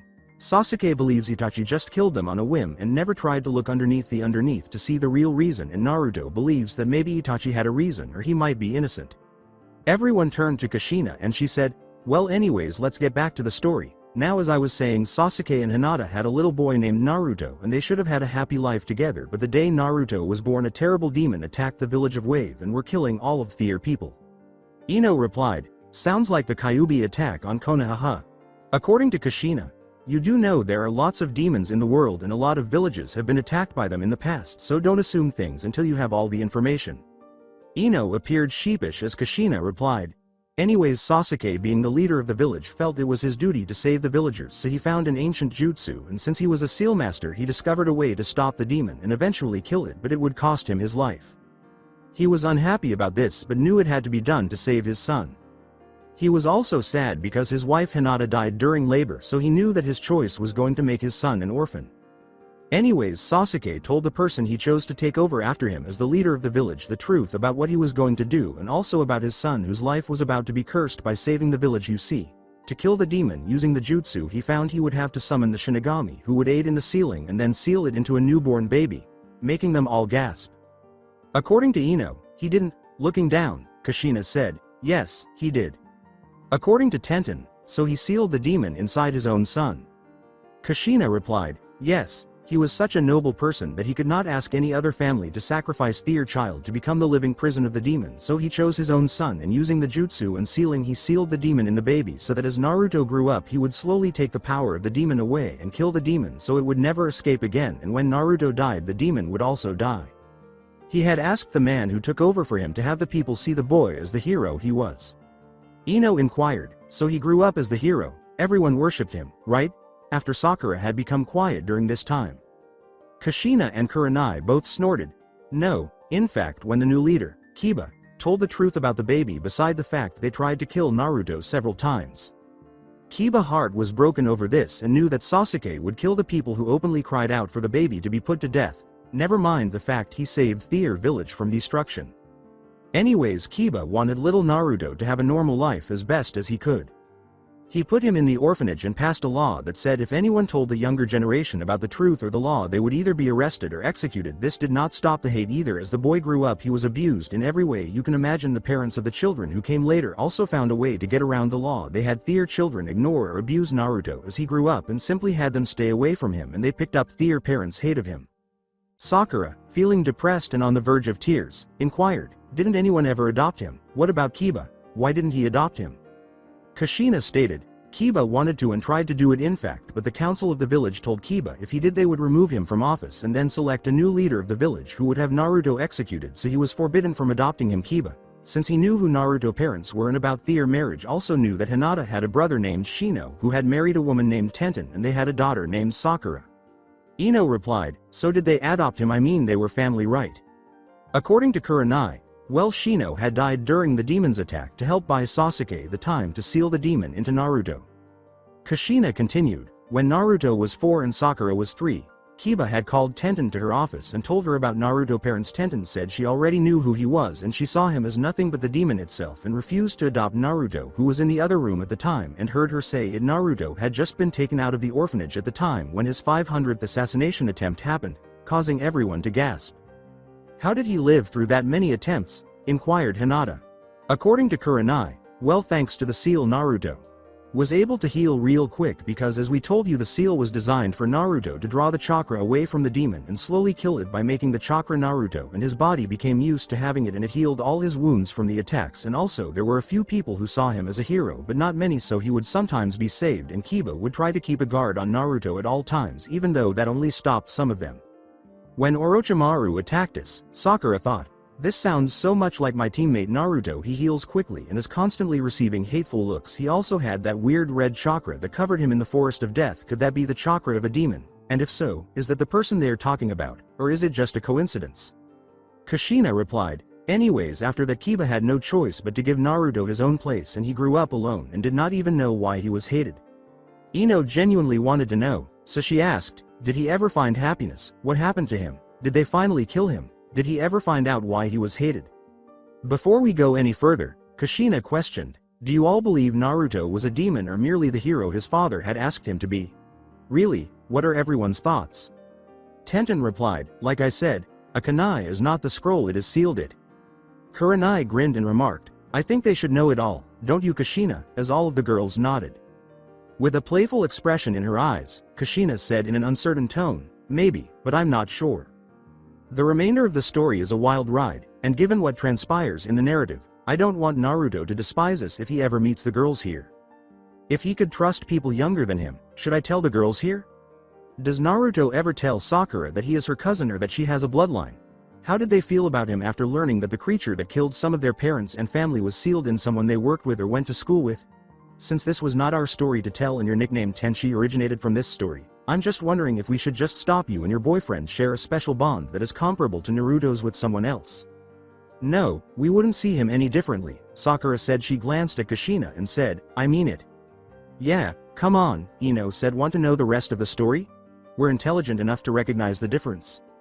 I know the difference because I know sealing, Tenten stated. Please let us know what transpires. With a stutter, Hinata said, Sensei, please tell us. Each girl made a faceplant when Kushina said, I will tell you the rest of the story but not today. According to Ino. Why damn it, Kushina replied, simple Ino, Tenchi here asked you all over to talk to you about your training and I am tired from my own training and you all need to think over what you heard already so you can ask better questions next time so I can tell you more about Naruto, Sakura, and the other people in this story. Well, I am going to lay down, when she left the room. After she left, all the girls looked at Kurenai as she said, well, sorry girls, you have to wait, but think over what you really think about Naruto. I mean, you all say now you don't think he is a demon, but make sure, because if you ever meet him in real life it could mean a good friend or a powerful enemy for you. Well, it's late, so why don't we call it a night? Except for Hinata. All of them moaned, checked the clock, and realized it was 7 p.m, so they got up and left. After they departed, Hinata stammered, Sensei, may I speak with you in the kitchen? Kurenai enters the kitchen. After giving a nod, Kurenai turned around as they entered the kitchen and was slapped across the face. She heard someone say, you bitch, you took him from me. Kurenai held her face. When she heard the shout and the slap, Kushina rushed into the room and asked, what's going on? In response, Kurenai said, I don't know Hinata, why did you attack me? I know about the Kyuubi in Naruto-kun. I can figure out what you both are saying. You stole Naruto-kun from me, said Hinata, who was red. As she looked at Kushina with her bloodline active, she said this in a furious voice without stuttering. Kurenai exclaimed, what the hell are you talking about, Hinata? Hinata stated, I have known the truth about Naruto since we were younger, that's why I looked up to him in the academy. He would ignore all the hateful looks he received and kept on trying even when people threw rocks at him, or beat him, or refused to let him into their stores. Kurenai sensei, you took him from me, you bitch. You knew I liked him and all, and you betrayed me. As she released ki, Kushina said, ENOUGH, and both of them froze. I tried to tell you that I didn't like you that way because I honestly don't know how to be anything other than a friend. I grew up hated and abused, and most of the time when people were nice to me, it was just so they could try to poison me or lure me into traps. He said, Hinata, Kurenai did not take me from you. You keep going on and on about how you want me to be with you, and even when you were told that I just wanted friends with you, you ignored my wishes and only looked after what you thought. Kushina sighed, putting her hands in a seal multiple times before she was able to release the jutsu, covered in smoke, and changed to him. Hinata replied, no, you're wrong Naruto-kun. You have feeling for me, but this homewrecker made you forget them. Enough Hinata, you, Kurenai said, but Naruto's hand on her shoulder stopped her. Naruto took a breath and said, Hinata, you want to know why I never had feeling other than a friend for you? I will tell you. Since I knew you were untouchable, I never let myself fall for you back when we were younger. That is why I never wanted anything other than friends, because I have already been hurt enough in my life. Why hurt myself more when you're already engaged to be married to someone else? Causing Kurenai to look at him. Hinata remarked, but I don't love him. Naruto stated, I know Hinata, I was his best friend and I know how big of a jackass he is now, but no matter what you or I say or do, there is nothing either of us can do about it, so why put ourselves through years of pain and hardship?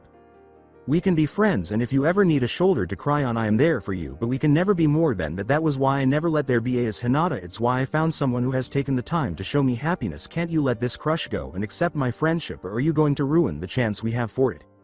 Wait, do you mean she's engaged to Sasuke? Inquired Kurenai. Naruto replied, yes, she is. They both have been engaged since before they were born, thanks to an agreement between both clans to hopefully end the rivalry between them. I knew about it because I heard Itachi and Sasuke talking about it once. With emotion in her voice, Hinata begged, but Naruto, I can be the woman for you. I would do anything for you. I can change for you. Naruto sighed and closed his eyes. Hinata, I don't want someone who will change to make me happy. I want someone who can be themselves around me and feel relaxed. Kurenai and I have just recently started to see each other and we don't know what it is we feel for each other, but we do know we like what we feel and want to experience it more. Please don't make me hurt one of the only friends I have or the woman I have come to care for. Please accept my friendship for you and leave it at that, please. As she walked out of the kitchen without turning around, Hinata slammed the door behind her. She had been crying for a few minutes when she said, "Alright, I will just be your friend, but if you ever hurt him, sensei, I will kill you even if I have to come back to do it after I am gone. I want you both to make each other happy." "Are you alright?" Naruto asked, glancing at Kurenai. Nods as he replies, "Yes. Are you okay? I mean, I know that must have been tough on you. I was surprised you actually told them as much as you did. Any reason you did?" Naruto stated, "I am tired of hiding from people, and if the ones who don't know can't accept me for me, then they never will. That's why I changed some of the names." He was looking worn out. Kurenai gazed at him, thinking. She approached him, took his hand, and said, "I want you to go get you some shorts. You don't mind getting wet and change back into your female form and come to the bathroom. That look does not suit him." Kurenai grinned and said, "Just do it, Kushina." Naruto appeared perplexed. Naruto nods, gets dressed, and then transforms back into his female Kushina form. He then heads to the bathroom, where he sees Kurenai sitting in a bubble bath wearing a bathing suit. She says, "Come get in the water, you need to relax and I will give you a massage while I wash your back." "And why do you want me to be in my female form?" inquired Naruto. Kurenai replied, "Because I don't want you to be embarrassed taking a bath with me if you get aroused, so if you're a female you can't get aroused that way and won't be embarrassed. Besides, I don't want any accidents." After Naruto sighs and removes his bathrobe, Kurenai remarked, "You know, I have to say you do have nice boobs. B-cup looks like."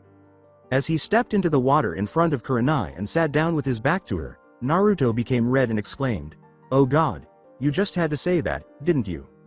Naruto glanced at the tub and questioned, "Why are there seals on the tub?" as Kurenai began to wash his back. "I'm surprised you never noticed them before," Kurenai remarked. Naruto replied, "I guess it's just because I always take quick showers. What are they for?"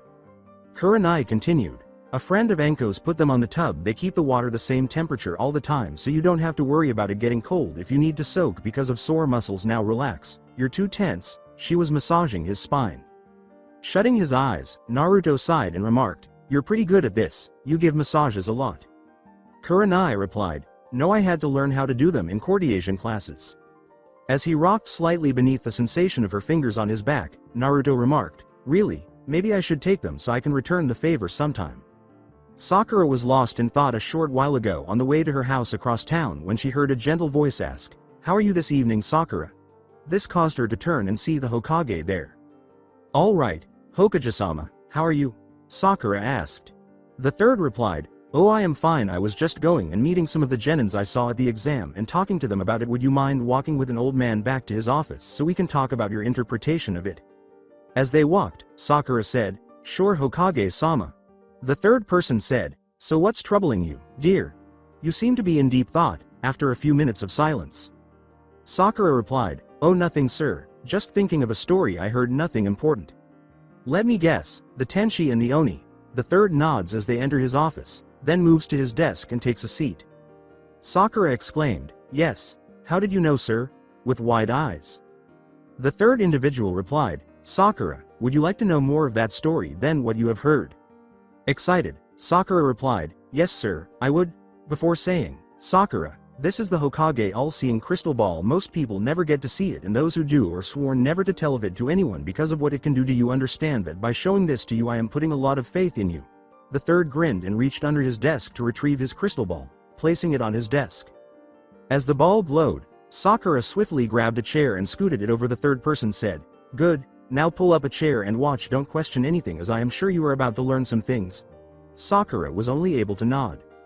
When she blinked, the third person said, "Just watch. I know this is invading her privacy, but if you want to know the rest of the story you need to understand it also, so please don't think ill of me yet." She was watching the ball take the form of Kurenai running some bath water. After observing Kushina enter the restroom, Sakura exclaimed, "Wait, that was Naruto." As the two watched the scene unfold, the third said, "Shush and watch, this is important." He turned back to the ball. As they began their bath, Sakura clenched her fist and watched, thinking, Naruto is her boyfriend. So how do you think Sakura will react when she finds out the truth?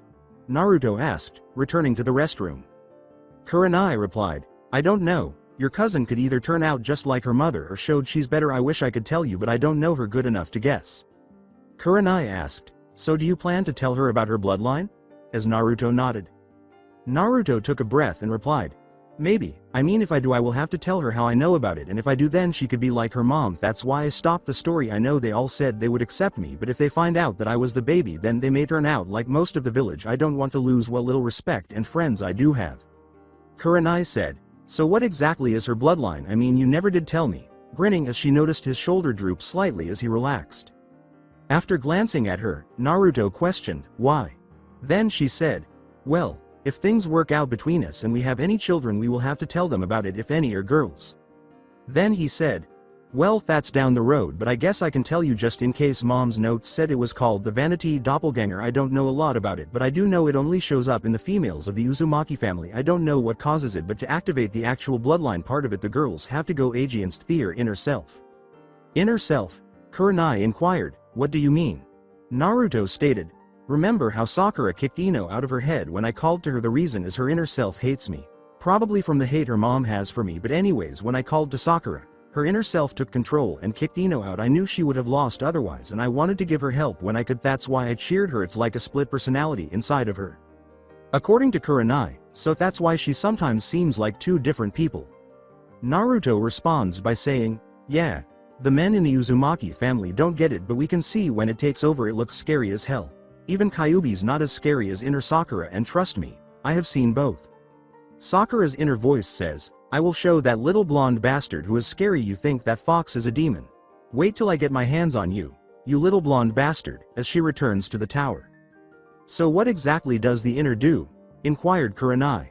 Naruto stated, other than annoy the girl nothing, but if the girl gets rid of it then they get one of several possible advantages. Either they will get physically stronger like Rock Lee strong, or get a chakra boost like me versus Lee in chakra only, or get a speed boost where they will go from civilian speed to Chunin speed overnight, and whichever they get will cause their body to change. There are other possibilities since my mom's notes were only in her diary she left me. With a curious expression, Kurenai inquired, what do you mean by body changes? Naruto looked embarrassed and replied, according to my mother you can tell how much chakra a woman has by how big her breasts are. The bigger the breast the more chakra they have. If an Uzumaki female gets rid of her inner self and they get the massive chakra boost, then it would be like mom said her grandmother was, who went from an A cup to a double E cup in chakra. Each girl is different in what they get, how their bodies will change, and how to get rid of their inner self. You never know which will happen until they actually get rid of their inner self. With a nod, Kurenai asked, so how exactly do they get rid of it? Naruto replied, well they have to go against their inner self and make them want to leave. I mean they literally have to find things their inner self does not want to do and then do them. Each girl is different, so all I know is what my mom did to get rid of hers. It is actually kind of funny. Really? Kurenai said, tell me about it. Naruto replied, well, my mom when she first started to get rid of hers went and egged the Rasenkage tower. Stole the cloths out of the hot springs in Whirlpool, went skinny dipping in the water tower in the village of Whirlpool. She painted all the red roses in a flower shop blue. The one that actually got her to get rid of it though was when she came across my father when he was an apprentice under Orochimaru, and she cast a genjutsu on him making him believe that he was getting in a hot spring when in fact he was standing in the middle of a wedding reception. You mean your father actually stripped down at a wedding and thought he was getting in a hot spring? Kurenai exclaimed, laughing out loud. Naruto laughed and replied, yeah, that was how he originally got the nickname, the Yellow Flash. He created the Hiraishin in hopes of making people forget the real reason. Wait, why didn't he detect the genjutsu? Kurenai asked. He sort of couldn't. He sucked at them just like I do. Apparently it's something genetic about us, I guess, Naruto said, scratching the back of his head. Naruto was looking down when Kurenai said, you don't suck. Naruto, your dad must have eventually gotten better at them since he became Hokage, and I am sure you will also. It will just take time. I think it's funny that you got your mother's personality and your father's looks. Kurenai noticed the sadness in Naruto's eyes as he closed them and turned his head away, and he said, you know, you don't have to hold it back. After sitting up, Naruto questioned, what? Kurenai stated, the pain. You don't have to hide it from me. I can see it in your eyes and your body, the hurt and rage and sorrow, the loneliness. You don't have to worry about it anymore. I will be here for you, so let it out. That's enough answers. I will respect the rest of their privacy since Naruto actually does not like to show his real emotions to people. The third Hokage tower guard stopped the crystal ball, put it away, and said, "Aside from myself, Kurenai is probably the only other to actually see this side of him." With tears streaming down her face from confusion, Sakura glanced at the third and asked, "Is it all true? I mean, the Kyuubi, his dad, my mother, the hate, the lies, all of it?" "I think it's time you received this." The third sighed, reached into his pocket, and handed Sakura a scroll bearing the spiral seal. After examining it, Sakura questioned, "What is this?" The third replied, "That is your true family crest on a blood seal. To open it you must smear some of your blood on it. You and Naruto are both the last of the Uzumaki bloodline, the founding family of the village of Whirlpool before it was destroyed during the last Great War. That scroll is from your father. Your mother would have destroyed it if she knew it existed because she never would have wanted you to learn the truth. She has too much to lose if you did." "What do you mean? What would my mother lose?" Sakura asked, perplexed. The third replied, "First she would lose her seat on the council, next she would lose the fortune she is stealing, then she would most likely lose your respect for her. Your mother has some secrets that are even worse than the Kyuubi in Naruto. If you decide to read that scroll your life will forever be changed. I will give you some time alone to decide what you want to do. If you don't want to read it, here is a lighter so you can destroy it, but I am telling you now. I am forbidding you from telling anyone you know about Naruto and the Kyuubi or his relationship with Kurenai unless it is only those two, and if you try and blackmail them I will have you locked away. I will not have Naruto lose the only happiness he has had in over 14 years now. If you will excuse me, I need to take care of some things," as he left the room. The third Hokage, who was seated in the secretary chair, thought, "I must thank Naruto again for telling me about the Kagebunshin jutsu. It allowed me to send one to Sakura while I stayed and watched what happened with Naruto and Kurenai, so that way I would know how to tell Sakura about the truth. I hope she makes the right decision." He looked up in a puff of smoke after he had left. After examining the scroll in her hand for a few moments, Sakura carefully cracked the seal and started reading. "Dear youngster, although you are not yet mature enough to tell the sex, I wish I could call you a daughter or son. Chad Uzumaki is my name, and I am the older brother of Kushina Uzumaki, the Kyudame Rasenkage of Whirlpool, or was, prior to its destruction.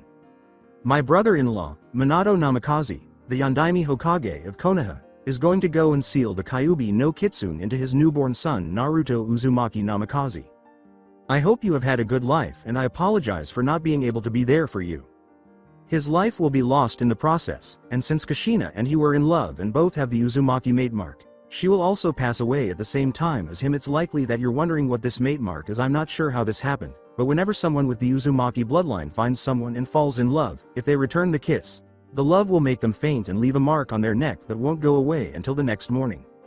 Since all Uzumaki are devoted to their friends and family and would never want to live without their true love or experience the loneliness of another person's death, this mark creates a situation in which if one dies, they both die. As I mentioned earlier, I have no idea how it happened, but it has been ingrained in our DNA over the years.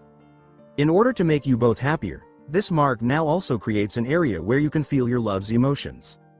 Now, the mark won't show up if the person you love doesn't feel the same way about you. You must wipe some Uzumaki blood across the neck of the person you believe to be an Uzumaki's mate or that Uzumaki's neck to determine whether they have found their mate. If our family crest is visible on the neck, then the person is bonded to an Uzumaki. You may be wondering why your mother is still alive if this mark is real. The unfortunate reality is that I never truly loved your mother. Your mother threatened to sell out Kushina and Minato's marriage to Iwa so they could murder her, which is why we got married and had you. She wanted more, so she blackmailed Minato and Kushina, who was then pregnant with Naruto, to keep her from telling. She also wanted to keep her on the council since Kushina and I are both from Whirlpool and are therefore members of the founding family. All the villages that were allied with us established an account to help support the survivors of Whirlpool, with our family being the primary beneficiary. She wanted not only political power but also to be pampered and treated like a queen. After the war and the assassination, only 5 of the 100 survivors who had initially arrived in Konoha remained. According to what I've heard, the other 3 have already passed away tonight, preventing the Kyuubi from appearing, so the money in the account will be rightfully Naruto's and yours when Kushina and I pass away. Since your mother made me marry her and have a child with her, she may be able to access a large portion of your account each month, roughly $10,000 aid to care for you while you are still a minor. But since this is split between you and Naruto, if he died, she would receive the entire amount rather than just half of it, and I worry that she is avaricious enough to harm him. I would sacrifice everything for my family, which includes you, but because of your mother's behavior, I do not view her as family. I am aware that you were not looking for this information. Your mother only wanted you for financial gain and political influence. If you grow up in the village, you will also automatically be given a seat on the council by right. Naruto will be given the Namikaze seat once he is strong enough to take on his father's adversaries. In order to make sure you receive this scroll when you discover the truth about Naruto being the Kyuubi's jailer, as well as when you are regarded as an adult in the villagia. If you are a ninja, that means when you become a genin. I asked the third, who will be taking over after Minato dies. In order for your mother to continue sucking that fortune, I'm sure she'll try to keep you away from it. I want you to know that it doesn't matter if I look after your mother. I know I would have loved you, my child, and I would have loved to watch you grow up and take care of you. Please carry on our family tradition. Show loyalty to those you consider family and friends, and don't let your fear of the unknown stop you. I want you to know that I am proud of you. Take it on. Love your dad, Uzumaki Chad. As the letter dropped out of her hands, Sakura let her tears fall and read it again. Crying for herself, the third person returned to the office after 15 minutes or so and asked, "So, what do you think about all you have seen and heard today?" Sakura took a moment to speak. "Sir, I don't know what to think. I just found out the only reason I am alive is so my mother could get at some stupid money and power. My whole life was a lie, and I find out my only living relative on my father's side has a demon inside of him. What should I think?" The third replied, "I understand. Naruto went through the same thing not too long ago. You remember the day you all took the graduation exam? Up until that night he never knew why he was hated or who his parents were. Mizuki, the assistant to Iruka, tricked Naruto into stealing the forbidden scroll to pass the genin exam and learn one jutsu from it, which he did, Kage Bunshin. Mizuki then proceeded to try and kill Naruto and Iruka, who showed up hunting Naruto for stealing the scroll and told him during the attack why he was hated. Naruto luckily had mastered the move and used it to save his and Iruka life. Naruto also that night unsealed a blood seal on the forbidden scroll that had his father's and mother's scrolls they left." Sakura was listening when she said, "Sir, I know a kunai and a scroll are different, and I know Naruto is not a demon, but can the demon get out?" The third murmured, "Truthfully, Sakura, if it could have escaped it would have already, so since it can't, it is making it where Naruto lives longer." Sakura inquired, "What do you mean, sir?" The third replied, "It's simple, if Naruto dies, Kyuubi dies.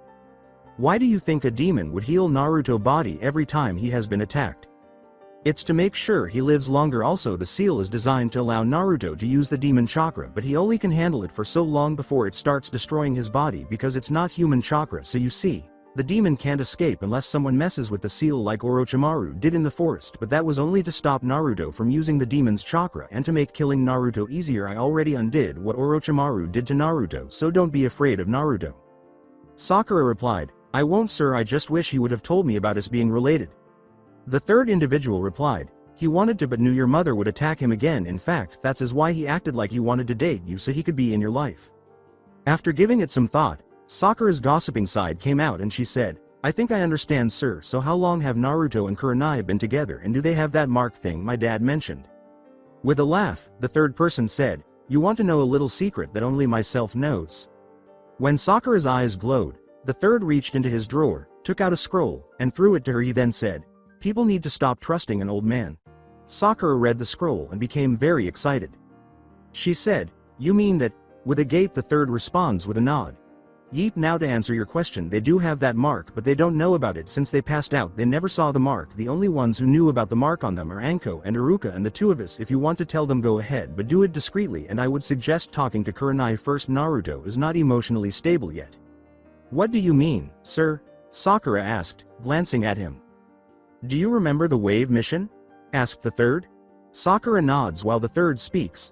"When you, Sasuke, and Kakashi went to the bridge, Naruto started to come. Once he woke up on his way to the bridge, he saw signs of people heading back toward the client's home, so he went back. He found two mercs ready to kill the client's grandson and had the daughter prisoner. Naruto fought them and killed them to save the client's family." With wide eyes, Sakura uttered, "But he never told any of us."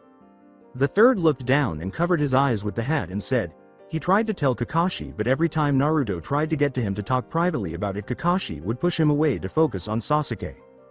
It's why I am thinking of removing Kakashi as your team's sensei after the exam." Naruto was scared about it because he had to use the Kyuubi chakra to save himself and Sasuke from that girl they were fighting, and he could not talk to you or Sasuke about it because neither of you knew about the Kyuubi or what it's like to kill. When he returned, he was emotionally a wreck, but because his emotional mask he wears all the time is so good, none of you picked it up. I did, and I talked to him, and as he was leaving, Kurenai picked it up also. I won't tell you anything else about it, though you want answer you will have to talk to them. I don't want you telling anyone about what you have heard about Naruto and Kurenai. I think I have kept you late enough anyways, and I am sure you have a lot to think about. Sakura nods, gets up, and walks away after reviewing everything she heard and taking her scroll. Hinata had been walking across the village earlier, reflecting on what had transpired. She believed, Naruto-kun said that the only reason he never went after me was because he knew about my arranged marriage with Sasuke and my clan. If it was not for them, I would be with him instead of her. Maybe there is still some time, but how do I change things? That's it. As she turned toward the hospital. Excuse me, miss, what room is the sound Ninzaku in? She asked the reception desk after grabbing a flower from the flowers in front of the hospital. With a glance, the receptionist said, hello Hinata, back already? He is in room 213, why? As she walked out into the room, Hinata said in a stuttering voice, well, I met him during the exams and I wanted to give him a flower to get well soon, thank you. She noticed he was sleeping as she approached the door and crept into the room. After setting the flower on the table, she searched the room for Zaku cloths. She quietly left the room after searching through them until she found what she was looking for. When Zaku opened his eyes, he asked, what was that tree hugger doing, Kabuto? As a shadow moved across the room. She placed a flower on your table and took your heat. I'm not sure why, but it doesn't matter, Kabuto said. As for you, you are still useful to Orochimaru. What, my arms are destroyed? Inquired Zaku. Zaku was stabbed in the heart by Kabuto, who grinned and said, as a sacrifice of course. With the heat in her pocket, Hinata hurried out of the hospital and made her way to her clan compound. She entered the room where the seal to activate the explosives was, and as her father had instructed her at a young age, she sent Chakra into the seal for 45 minutes, and then she left the compound again.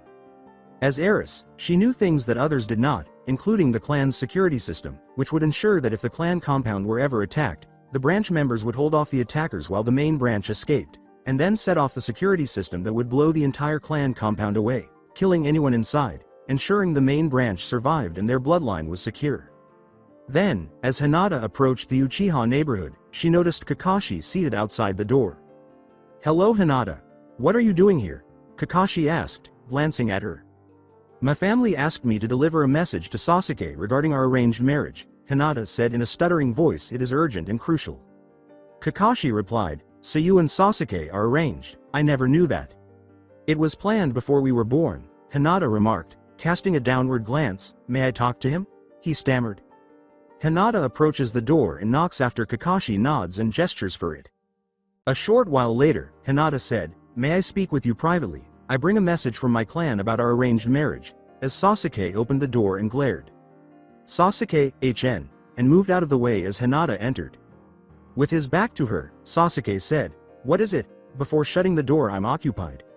My clan says that if you would agree to sire a child now, they will give you access to all of our jutsu and techniques that are specifically made to kill Uchihas, so you may go after your brother, Hinata said, stuttering a little. I'm supposed to come offer myself to you and use jutsu to make sure I get pregnant. They said they threatened to label me a branch member of the Hyuga clan if I returned without becoming pregnant, claiming that I had broken the agreement and would be subject to the penalty decided upon by our clans. Sasuke said, I have no choice then, as he turned to face Hinata, who was now standing nude in front of him. As he approached the bedroom, he said, come. Hinata followed slowly, but she thought, there are 3 minutes left, as she glanced at the clock. Let's get this over with, Sasuke said as he shut the door. After Hinata entered, he grabbed his shirt and began pulling it over his head, saying, I have things to do. Then he stopped, coughed up blood, and let his shirt drop from his hand, looking at Hinata, who had her palm on his chest, and he said, why? He went to his knees and then to the floor, where he died. Hinata left the room, picked up the heat she had previously gotten, and headed back to the bedroom. All of Konoha was rocked by a massive explosion at that moment, and Hinata started to return to the bedroom but stopped when she sensed hate coming from the side. She saw Sasuke slowly rising, his body covered in black marks, and he pulled out a kunai before charging at her. She followed him with her bloodline and sent another blow to his heart, shattering it, but Sasuke used his remaining strength to stab the kunai in her neck. As they both collapsed to the ground, Hinata's final words as a tear ran down her cheek was, take care of him for me, sensei. She died next to Sasuke, who was still holding the heat. Being outside when the explosion occurred, Kakashi hurried in the direction of its origin. When he sensed Sasuke's curse seal activating, he swiftly turned around and returned, Finding Sasuke and Hinata dead and noticing that Hinata was holding something, he narrowed his eyes, took it, and hurried to the Hokage tower. "Yes, Kakashi, what is it? I have an emergency right now," he said, noticing the third staring out the window when he arrived. Kakashi replied, "Sir, the explosion was a distraction, sir, and I fell for it." The third turned at once and slammed his fist into his desk, saying, "What the hell do you mean a distraction? How can you say the destruction of the Hyuga clan was a destruction? Hinata and Sasuke have both been assassinated, sir," Kakashi said, displaying the headband. Hinata was holding this in her hand, clearly taken from her attacker before he fled. Hinata had a kunai in her neck, "Sir, and I felt Sasuke use the curse seal." "What was the cause of Sasuke's death, Kakashi?" the third asked, his eyes narrowing. Kakashi replied, "I am not sure, sir. He had a black bruise over his chest like a sir. I think it was a Juken strike to the heart." "What was Hinata doing there, Kakashi?" inquired the third. Kakashi stated, "She came to discuss a matter her clan had about her arranged marriage to Sasuke, but he seemed to be busy with something, what I don't know, since I was allowing him privacy, and she was naked, sir, and Sasuke was without his shirt." After a brief period of silence, the third said, "So it seems that Sasuke did accept Orochimaru's offer. What a dumb boy." It was Kakashi who said, "Sir, what do you mean?" The third said, "Simply put, Kakashi, the Hyuga clan's destruction was done to make us weaker for the invasion we're currently planning. They must have planned this attack while waiting for the ideal opportunity. In order to ensure the survival of his clan, Sasuke must have attempted to rape Hinata for his own actions while he was getting ready to defect, and she went to discuss whatever the Hyuga wanted. He killed her as well, but she must have taken advantage of the explosion to kill him. I have to admit that Konoha is having a sad day. Before you go and try to find any survivors, please go have the Anbu take care of the bodies. Sasuke will be cremated as a traitor to Konoha, but I want Hinata to be buried with the utmost honor. Proceed now, I need some alone time." Kakashi nods and walks away, thinking, "So Hinata, the loss of Naruto pushed you over the edge. I'm sorry you did this, but there was nothing I could do for you or the dead. I just have to do what is best for those who are still alive. And I believe that by having Sasuke take the blame will be best, because if they discovered you were the real cause, then it would cause not only Naruto and Kurenai pain but also alienate all of Konoha against them even more." He then sat down, pulled out some tobacco, put it in his pipe, and smoked it. When an explosion rocked Konoha, Sakura was walking home in deep thought. She jumped up on a roof and gasped when she realized it was the Hyuga compound. She hurried forward, and when she arrived, she saw Tenten on the ground sobbing and holding her knees to her chin. She approached the girl, put her arms around her, and asked, "Are you all right?" Tenten said, Neji had just walked back inside when the explosion hit. As she looked up and kept sobbing, I turned to look, and then she started crying again. When the girl had fainted after being held by Sakura for a few minutes, Kakashi came over and asked, "Sakura, are you okay? What are you doing here?" "I'm fine, but Tenten teammate Neji is dead. He was just inside when the explosion occurred." Sakura said, "Can you help me get her to her house? She passed out now. To make sure she's okay, I'll be with her tonight." Sakura and Kakashi headed toward the Wolf Claw weapon store after Kakashi nodded and picked up the girl.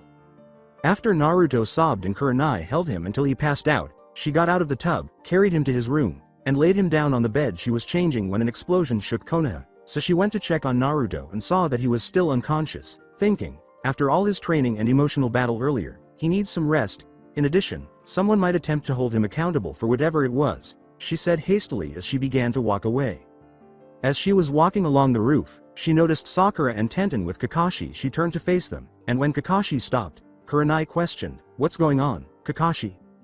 "The Hyuga compound has been destroyed," stated Kakashi. According to the Sandame, it was Orochimaru. As she started to head toward the compound, Kurenai gasped and exclaimed, "Hinata, oh god, is she okay?" "Wait, Hinata wasn't there, Kurenai," Kakashi said. Kurenai said, "Well, where is she?" as he turned. With a sigh, Kakashi said, "Dead." With tears in her eyes, Kurenai asked, "How?" Sakura and Kakashi both gasped when he said, "Sasuke killed her." Then Sakura asked, "But why? Why would he murder her?" Hinata came over to talk to Sasuke about something clan-related. Kakashi stated, "I felt Sasuke use the curse seal as I went to investigate the explosion. When I returned, Hinata," he said, struggling to find the right words. As Kurenai put it, "Yes, Hinata, what?" Kakashi spit it out. Kakashi stated, It appears Sasuke was planning to defect from Konoha, but before he left he wanted to ensure his clan survived, so he. As Kurenai collapsed to her knees, her eyes widened and she gasped, saying, "No, he didn't." Sakura exclaimed, "Kushina, what are you doing here?" as a figure suddenly landed on the rooftop behind them. Ignoring them, Kushina approached Kurenai, wrapped her arms around her, and asked, "Did he do it, Kakashi? Was she raped by him?" In an attempt to determine why this woman appeared so familiar, Kakashi inquired, "Who are you?" "A genin of Konoha and a friend of Kurenai and Hinata." Kushina stated, "We need to know about Hinata, but the Sandame can tell you everything about me later." It seems that when he was about to remove his clothes and the explosion occurred, Hinata tried to stop him by striking him in the heart with a Juken strike, but he also killed her with the kunai. Kakashi said, "I apologize," he said, averting his gaze. With a nod, Kushina asked, "What about Tenten, what happened to her?" "Her teammate Neji perished in the explosion." Sakura stated, "I'm heading to her house to check on her." As she helped Kurenai up and left, Kushina nodded and said, "Come on Tenshi, let's go back to the house."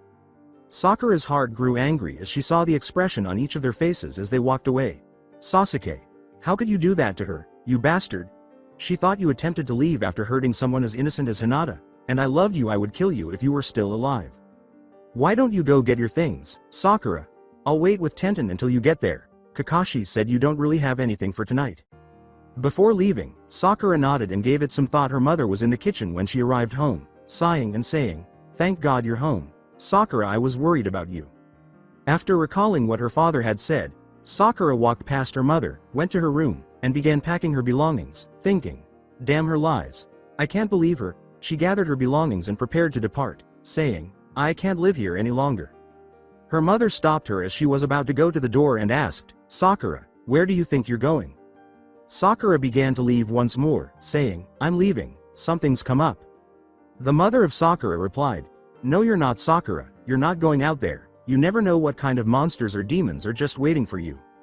You would be surprised what kind of monsters there are in the world," Sakura said, clenching her fist. "Our eyes are the ideal representation of you, mother, now that I think about it." The mother of Sakura said, "What do you mean, dear?" Sakura drew a spiral in the mirror. After taking out a stick of lipstick, she said, "I'm disappointed in you, mother, to think, having a child just so you could get rich and have power." She then left her mother, who was in shock, and went out the door. "Oh God, she knows," her mother thought. "I admit that I was that way at first, but I have changed." She then ran out of the house and saw Sakura up the street. She ran to her and ran in front of her, saying, "Wait dear, I do love her." "How did she find out? How did you learn about it?" With the help of the well-lit streets, Sakura threw her father's scroll to her mother, who read it and exclaimed, "Oh God, Sakura, please let me explain." Sakura replied, "Explain what? That you refused to allow me to have my family because of some stupid fear, that you blackmailed the Hokage and his wife, threatening to sell out their family just to get political power, that you conceived a child only so you could steal a fortune from another country, and that you have passed your hate to me also so I would be fearful of my own blood." "Sakura, I confess that I did all that when I was younger and stupid," her mother said. "You must realize that I was in a desperate situation at the time. I was living with a friend, had no money, no job, and had to do things I would never do again in order to make ends meet. When I learned about them and your father, I needed a way to save myself, so I did what I had to do. Although I am aware that what I did was wrong and that your father detested me, I would not have been able to care for us as well or have a daughter like you if I had not done it. You must realize that if people discovered the truth, they would have hurt you to get to your cousin, which I couldn't have, so I pretended that they did in order to prevent the Hokage from ever asking me again. I also know that what I did to your cousin was wrong, and I don't really see him that way. I'm just glad he didn't learn about it." Sakura looked at her mother and remarked, "That's where you're wrong, mother. He was in the next room that day all those years ago and heard you say it all." "Oh my God, Sakura, I'm so sorry," her mother said. "This is not how I wanted it to be. Don't leave me alone. Please no, I'm not a bad woman. I acknowledge my mistakes and will stop at nothing to make amends. Don't hate me, please." Sakura said, "Mom, I'm not sure what to think right now." As she gazed up at the night sky, "I'm not sure if I still care anymore because so much crap has happened today. I learned that my teammate is actually my cousin, has a demon inside of him, has had a terrible life, and that's only the beginning. A little while later, I learned that the man I believed to be my love attempted to rape one of my friends before leaving Konoha. On top of that, another friend of mine watched as her teammate and crush was killed in an explosion that looks like killed his entire family, and now she's waiting at her house with my sensei for me to come and be there for her, and you ask me to act like everything is alright. Sakura said, her mother's eyes widening as she heard this. I can't at the moment. Mom, if you want to make amends with me while I try to gather my thoughts, why don't you try to make amends with my cousin? I will never leave him alone again now that I am aware of him. It will be a positive step for me if you can work things out with him, she said as she turned to leave. Sakura, I apologize for what I did to you and your cousin. Her mother thought you must realize that I acted in accordance with my best judgment. I now realize that the best solutions aren't always those with the best intentions. Even if it means losing my life, I will make it up to you both, she said as she turned to go home. Returning to his female form, Naruto embraced Kurenai tightly as they sat on the floor, with Kurenai sobbing with her knees to her face between Naruto's legs. I know how much she meant to you, Tenchi, Naruto said. She was very important to me as well, but I doubt she would want us to feel sorry for her. She was a good-hearted person who always tried to cheer people up. We will honor her memory the way she would have wanted Ida by moving forward and being joyful, so please let it go tonight and tomorrow. Recall what she said to us last. She wanted us to be happy together, to ensure Hinata is always with us. I believe we should do that and name our daughter after her if we ever have one. Kurenai leaned into his embrace and they held each other close as they fell asleep, and she smiled as the tears stopped. I like that idea, Naru-kun, but tonight just hold me. When Kurenai woke up the following morning, she discovered that she was in a warm environment. She opened her eyes slowly and saw white. She looked around, blinked, rubbed her eyes, and then noticed that Naruto was holding her in his female form, but it didn't look the same as it had the previous evening. Okay, what the hell happened and why the hell does Naruto have wings? Kurenai asked himself as she glanced around. Nothing happened when she tapped Naruto's arm. She called his name and tried again, but nothing came of it. Naruto immediately opened his eyes and closed them again as he kissed her after she sighed and leaned forward to kiss him. Naruto yawned as he stretched and blinked as his arms rubbed something, and he said, okay, what the hell's going on here? Kurenai laughed as she broke the kiss, and he looked back to see two wings attached to his back. Maybe it's just a messed up with your sexy no jutsu Narukan. I mean, you may have accidentally changed your mental image for it and this was the result. Kurenai stood up and looked at Naruto, who also stood up. Try dropping it and see what happened. When the smoke cleared, Kurenai looked at Naruto with wide eyes and exclaimed, what the hell? Naruto nodded and said, it's possible, okay, here goes. At this point, Naruto was 6 feet 3 inches tall and his facial whisker lines had disappeared. His muscles appeared more defined, like those of a track runner, and his hair had grown longer. He also appeared to be a year or two older. He actually resembled his father exactly, but he was about a foot taller than him and had 2 white angel wings on his back that ended at his ankles. Kurenai replied, Naruto, try moving those wings. Maybe this is some sort of trick by Anko. Okay, this is weird. I can feel them move and feel each feather and they followed my thoughts. What happened to me? Naruto said, wide-eyed, after nodding and imagining them moving and flapping both wings. Kurenai replied, I don't know. Why don't you just sit here and I will go get the Hokage? Maybe this has something to do with Kyuubi. With a nod, Naruto said, maybe, I will try and talk to Adagian and see if it has any answers. Kurenai watched as Naruto attempted to sit down, but the wings disappeared into his body. As he glanced at his back and noticed 2 slits on his shoulder blades, Naruto remarked, okay, that's weird. They acted on instinct. As Kurenai put it, try and have them come back out. After giving it some thought, Naruto saw them emerge again. Then he considered leaving, and they returned to his skin. Kurenai grabbed his hand and said, no, not inside. He was about to call them back out when he said, cool, they follow my commands. I wonder if I can fly. Right, sorry about that. Maybe you should get the old man so he can find out what is going on, Naruto said, giving his head a sheepish rub. Kurenai nods and uses Shushin before leaving because she was still wearing her clothes from the previous evening when she went to look into the explosion. The third was reading the report on what had happened the night before inside the Hokage Tower when he thought, so Hinata was able to take them all out last night. Since all of the long-term missions have been cancelled, everyone was at home, and since no Hyuga were Anbu, they were all caught by the explosion. Such a shame now with the death of the Hyuga and Uchiha clans. Konoha has not been this weak since the Kyuubi attack. I can only pray our enemies don't try anything. You need to come quick to my place. Something's happened to Naruto, Kurenai said as she suddenly materialized. Both shushined away as the third hurried to his feet without even asking what. When they arrived at the apartment, Naruto had his wings spread wide, and 2 Kage Bunshins were examining them. The third Kage Bunshin exclaimed, holy shit, Minato, you're an angel. Each Kage Bunshin had wings as well. Glaring at him, Naruto uttered the words, not funny old man, I'm not my dad. I know, Naruto. Now do either of you have any idea what might have caused this? The third said, laughing. I see, said the third, after both shook their heads. No, let me look at the seal Naruto. After removing the ripped shirt he was wearing, Naruto briefly channeled Chakra and remarked, "That's weird. Where is it?" Since it had not materialized. I think I know what happened, but I need to check some things first, the third said, squinting his eyes. After that, he got up and commanded, "Naruto, try and contact the Kyuubi." "It's gone, old man. The cage and Kyuubi are gone. I don't understand." Naruto nods and sits down to meditate. The sewer is still there, but all the red pipes are all blue now, and the room where the Kyuubi was is empty.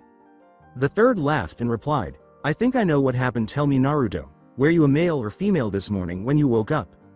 To which Naruto replied, Female. Why? What does the Vainati doppelganger bloodline do?" asked the third. Naruto replied, "It makes it WHER. Wait, you don't mean that?" The third responds with a nod. "You must have done something that made the Kyuubi want to leave your body, and when that happened it died and you transformed as such. Can you retract those wings, Naruto?" The third person laughed and said, "Naruto, how would you like to help an old man with a little problem?" After Naruto nods and they re-enter. Naruto replied, "Sure, old man, but what can I do and how do you know about the doppelganger?" The third replied, "I am old and wise, Naruto, and I know a great many things like any good Hokage should. Anyways, I want you to go to the Forest of Death Tower and meet Anko, Jiraiya and Kakashi there and figure out how strong you are now and what other effect this change had on your body. Kurenai, I want you also to go with him, and I want you to put a genjutsu on him to make him look like he used to, because I want to keep this a secret for a few days. I have a plan that will help the moral of the people of Konoha, and I will explain more, but first I need to know what effects this really had on you. I would have you henge yourself, Naruto, but I don't want you to accidentally lose control of your chakra and freak out the villagers just yet, okay?" "Does Kakashi have to be there?" scowled Naruto. Kurenai looked at him, and the third person asked, "Why?"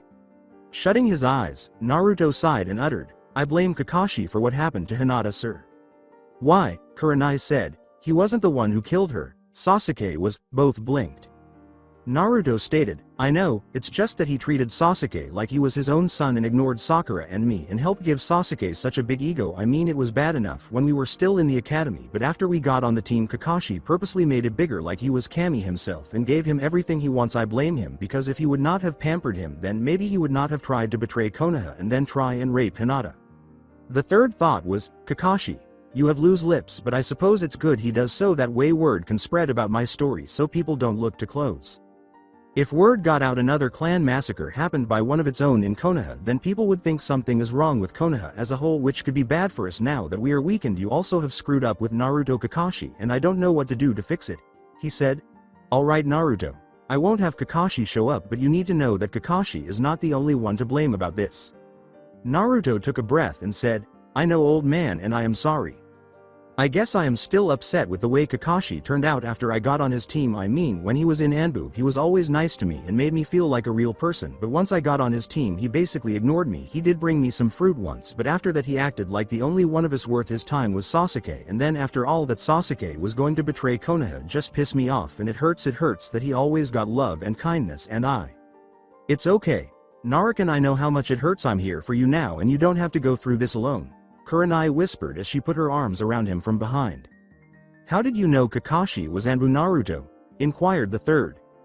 Naruto stated, "His smell, old man, I learned when I was a kid whose smell I could count as a friend and who I couldn't. I remember the Anbu Inu saving me several times and watching over me in the hospital and at my apartment, and I remember him paying for an extra bowl of ramen for me on my birthday. I was so excited when I first met Kakashi and recognized his smell and thought that I actually had a sensei who cared for me as a person and not a piece of garbage. I guess I got issues, huh?" The third replied, "No, Naruto, it's alright. I understand, but I want you to promise me you will give Kakashi a chance to make things right with you. I mean, you have to understand that he has issues also that he has. The Sharingan. He got that from his teammate right before he died. He thought if he could help Sasuke then he would be honoring the memory of his teammate, and I am sorry he ignored you, Naruto. I will try and make things better after the exams, but for now just go with them." Naruto replied, "Alright, old man, and I guess if I am going to give him a chance then he better help me with these wings. Maybe his eye will be useful for something after all." In a flurry of leaves, the third laughed and said, "Alright, and Naruto, you're not alone anymore. You have people who do care for you. You can't let your past hold you down or it will eat you alive for today and the future."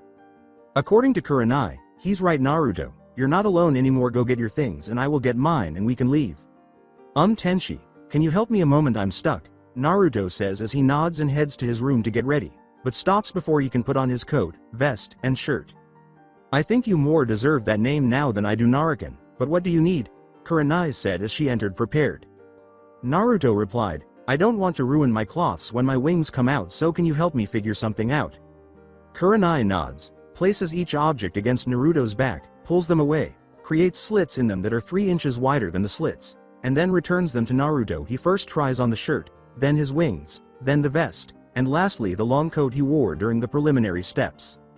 Kurenai put a hinge on him to make him appear like he usually did after he had put them all on and gathered his belongings, and they departed. Asuma approached Kurenai as they were strolling down the street and said, Hello Kurenai, how are you holding up? I heard about Hinata. I'm okay now, how is your team taking it? Kurenai asked.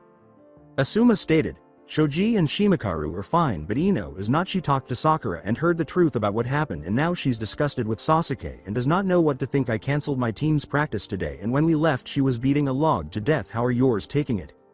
Kurenai replied, I don't know, I haven't seen them yet today. We usually meet in the afternoon since their families are mostly training them, since Shino the only one to advance. Asuma glances at Naruto and nods, and Kurenai retorts, he knows also Asuma. How are you, Naruto? Asuma asked. Naruto's voice was dead when he said, I think Itachi should have killed the bastard with the rest of his clan. I see, Asuma said with a wince, so how's your training for the finals coming along? After giving him a quick glance, Naruto remarked, it depends on when I have to face Gaara. Asuma responded, why him? You don't seem to be that worried about Shikamaru or Kiba or the other genins from Sand, so what's so special about Gaara? With a glance at him and then Kurenai, Naruto remarked, you mean you don't know about him? Asuma said, blinking, no, what? Do yourself a favor. Tell Shikamaru that if he faces Gaara, forfeit immediately or he will die, Naruto said, glancing around. Naruto interrupted Asuma with a burst of ki, saying, don't ever say that bastard taught me anything. I will meet you at the gates, Kurenai-sensei. Asuma turned and hurried away. Naruto, Shikamaru has trained a lot, and I am sure that no matter what Kakashi has taught, he said, looking at Naruto. Just great Asuma, you just had say that, didn't you? Kurenai said. Punching Asuma in the arm, Asuma said, what did I do? So that's it for today. I hope you guys enjoyed it. Don't forget to like, share and subscribe to the channel for more awesome stories like this. Thank you. See you all in my next video.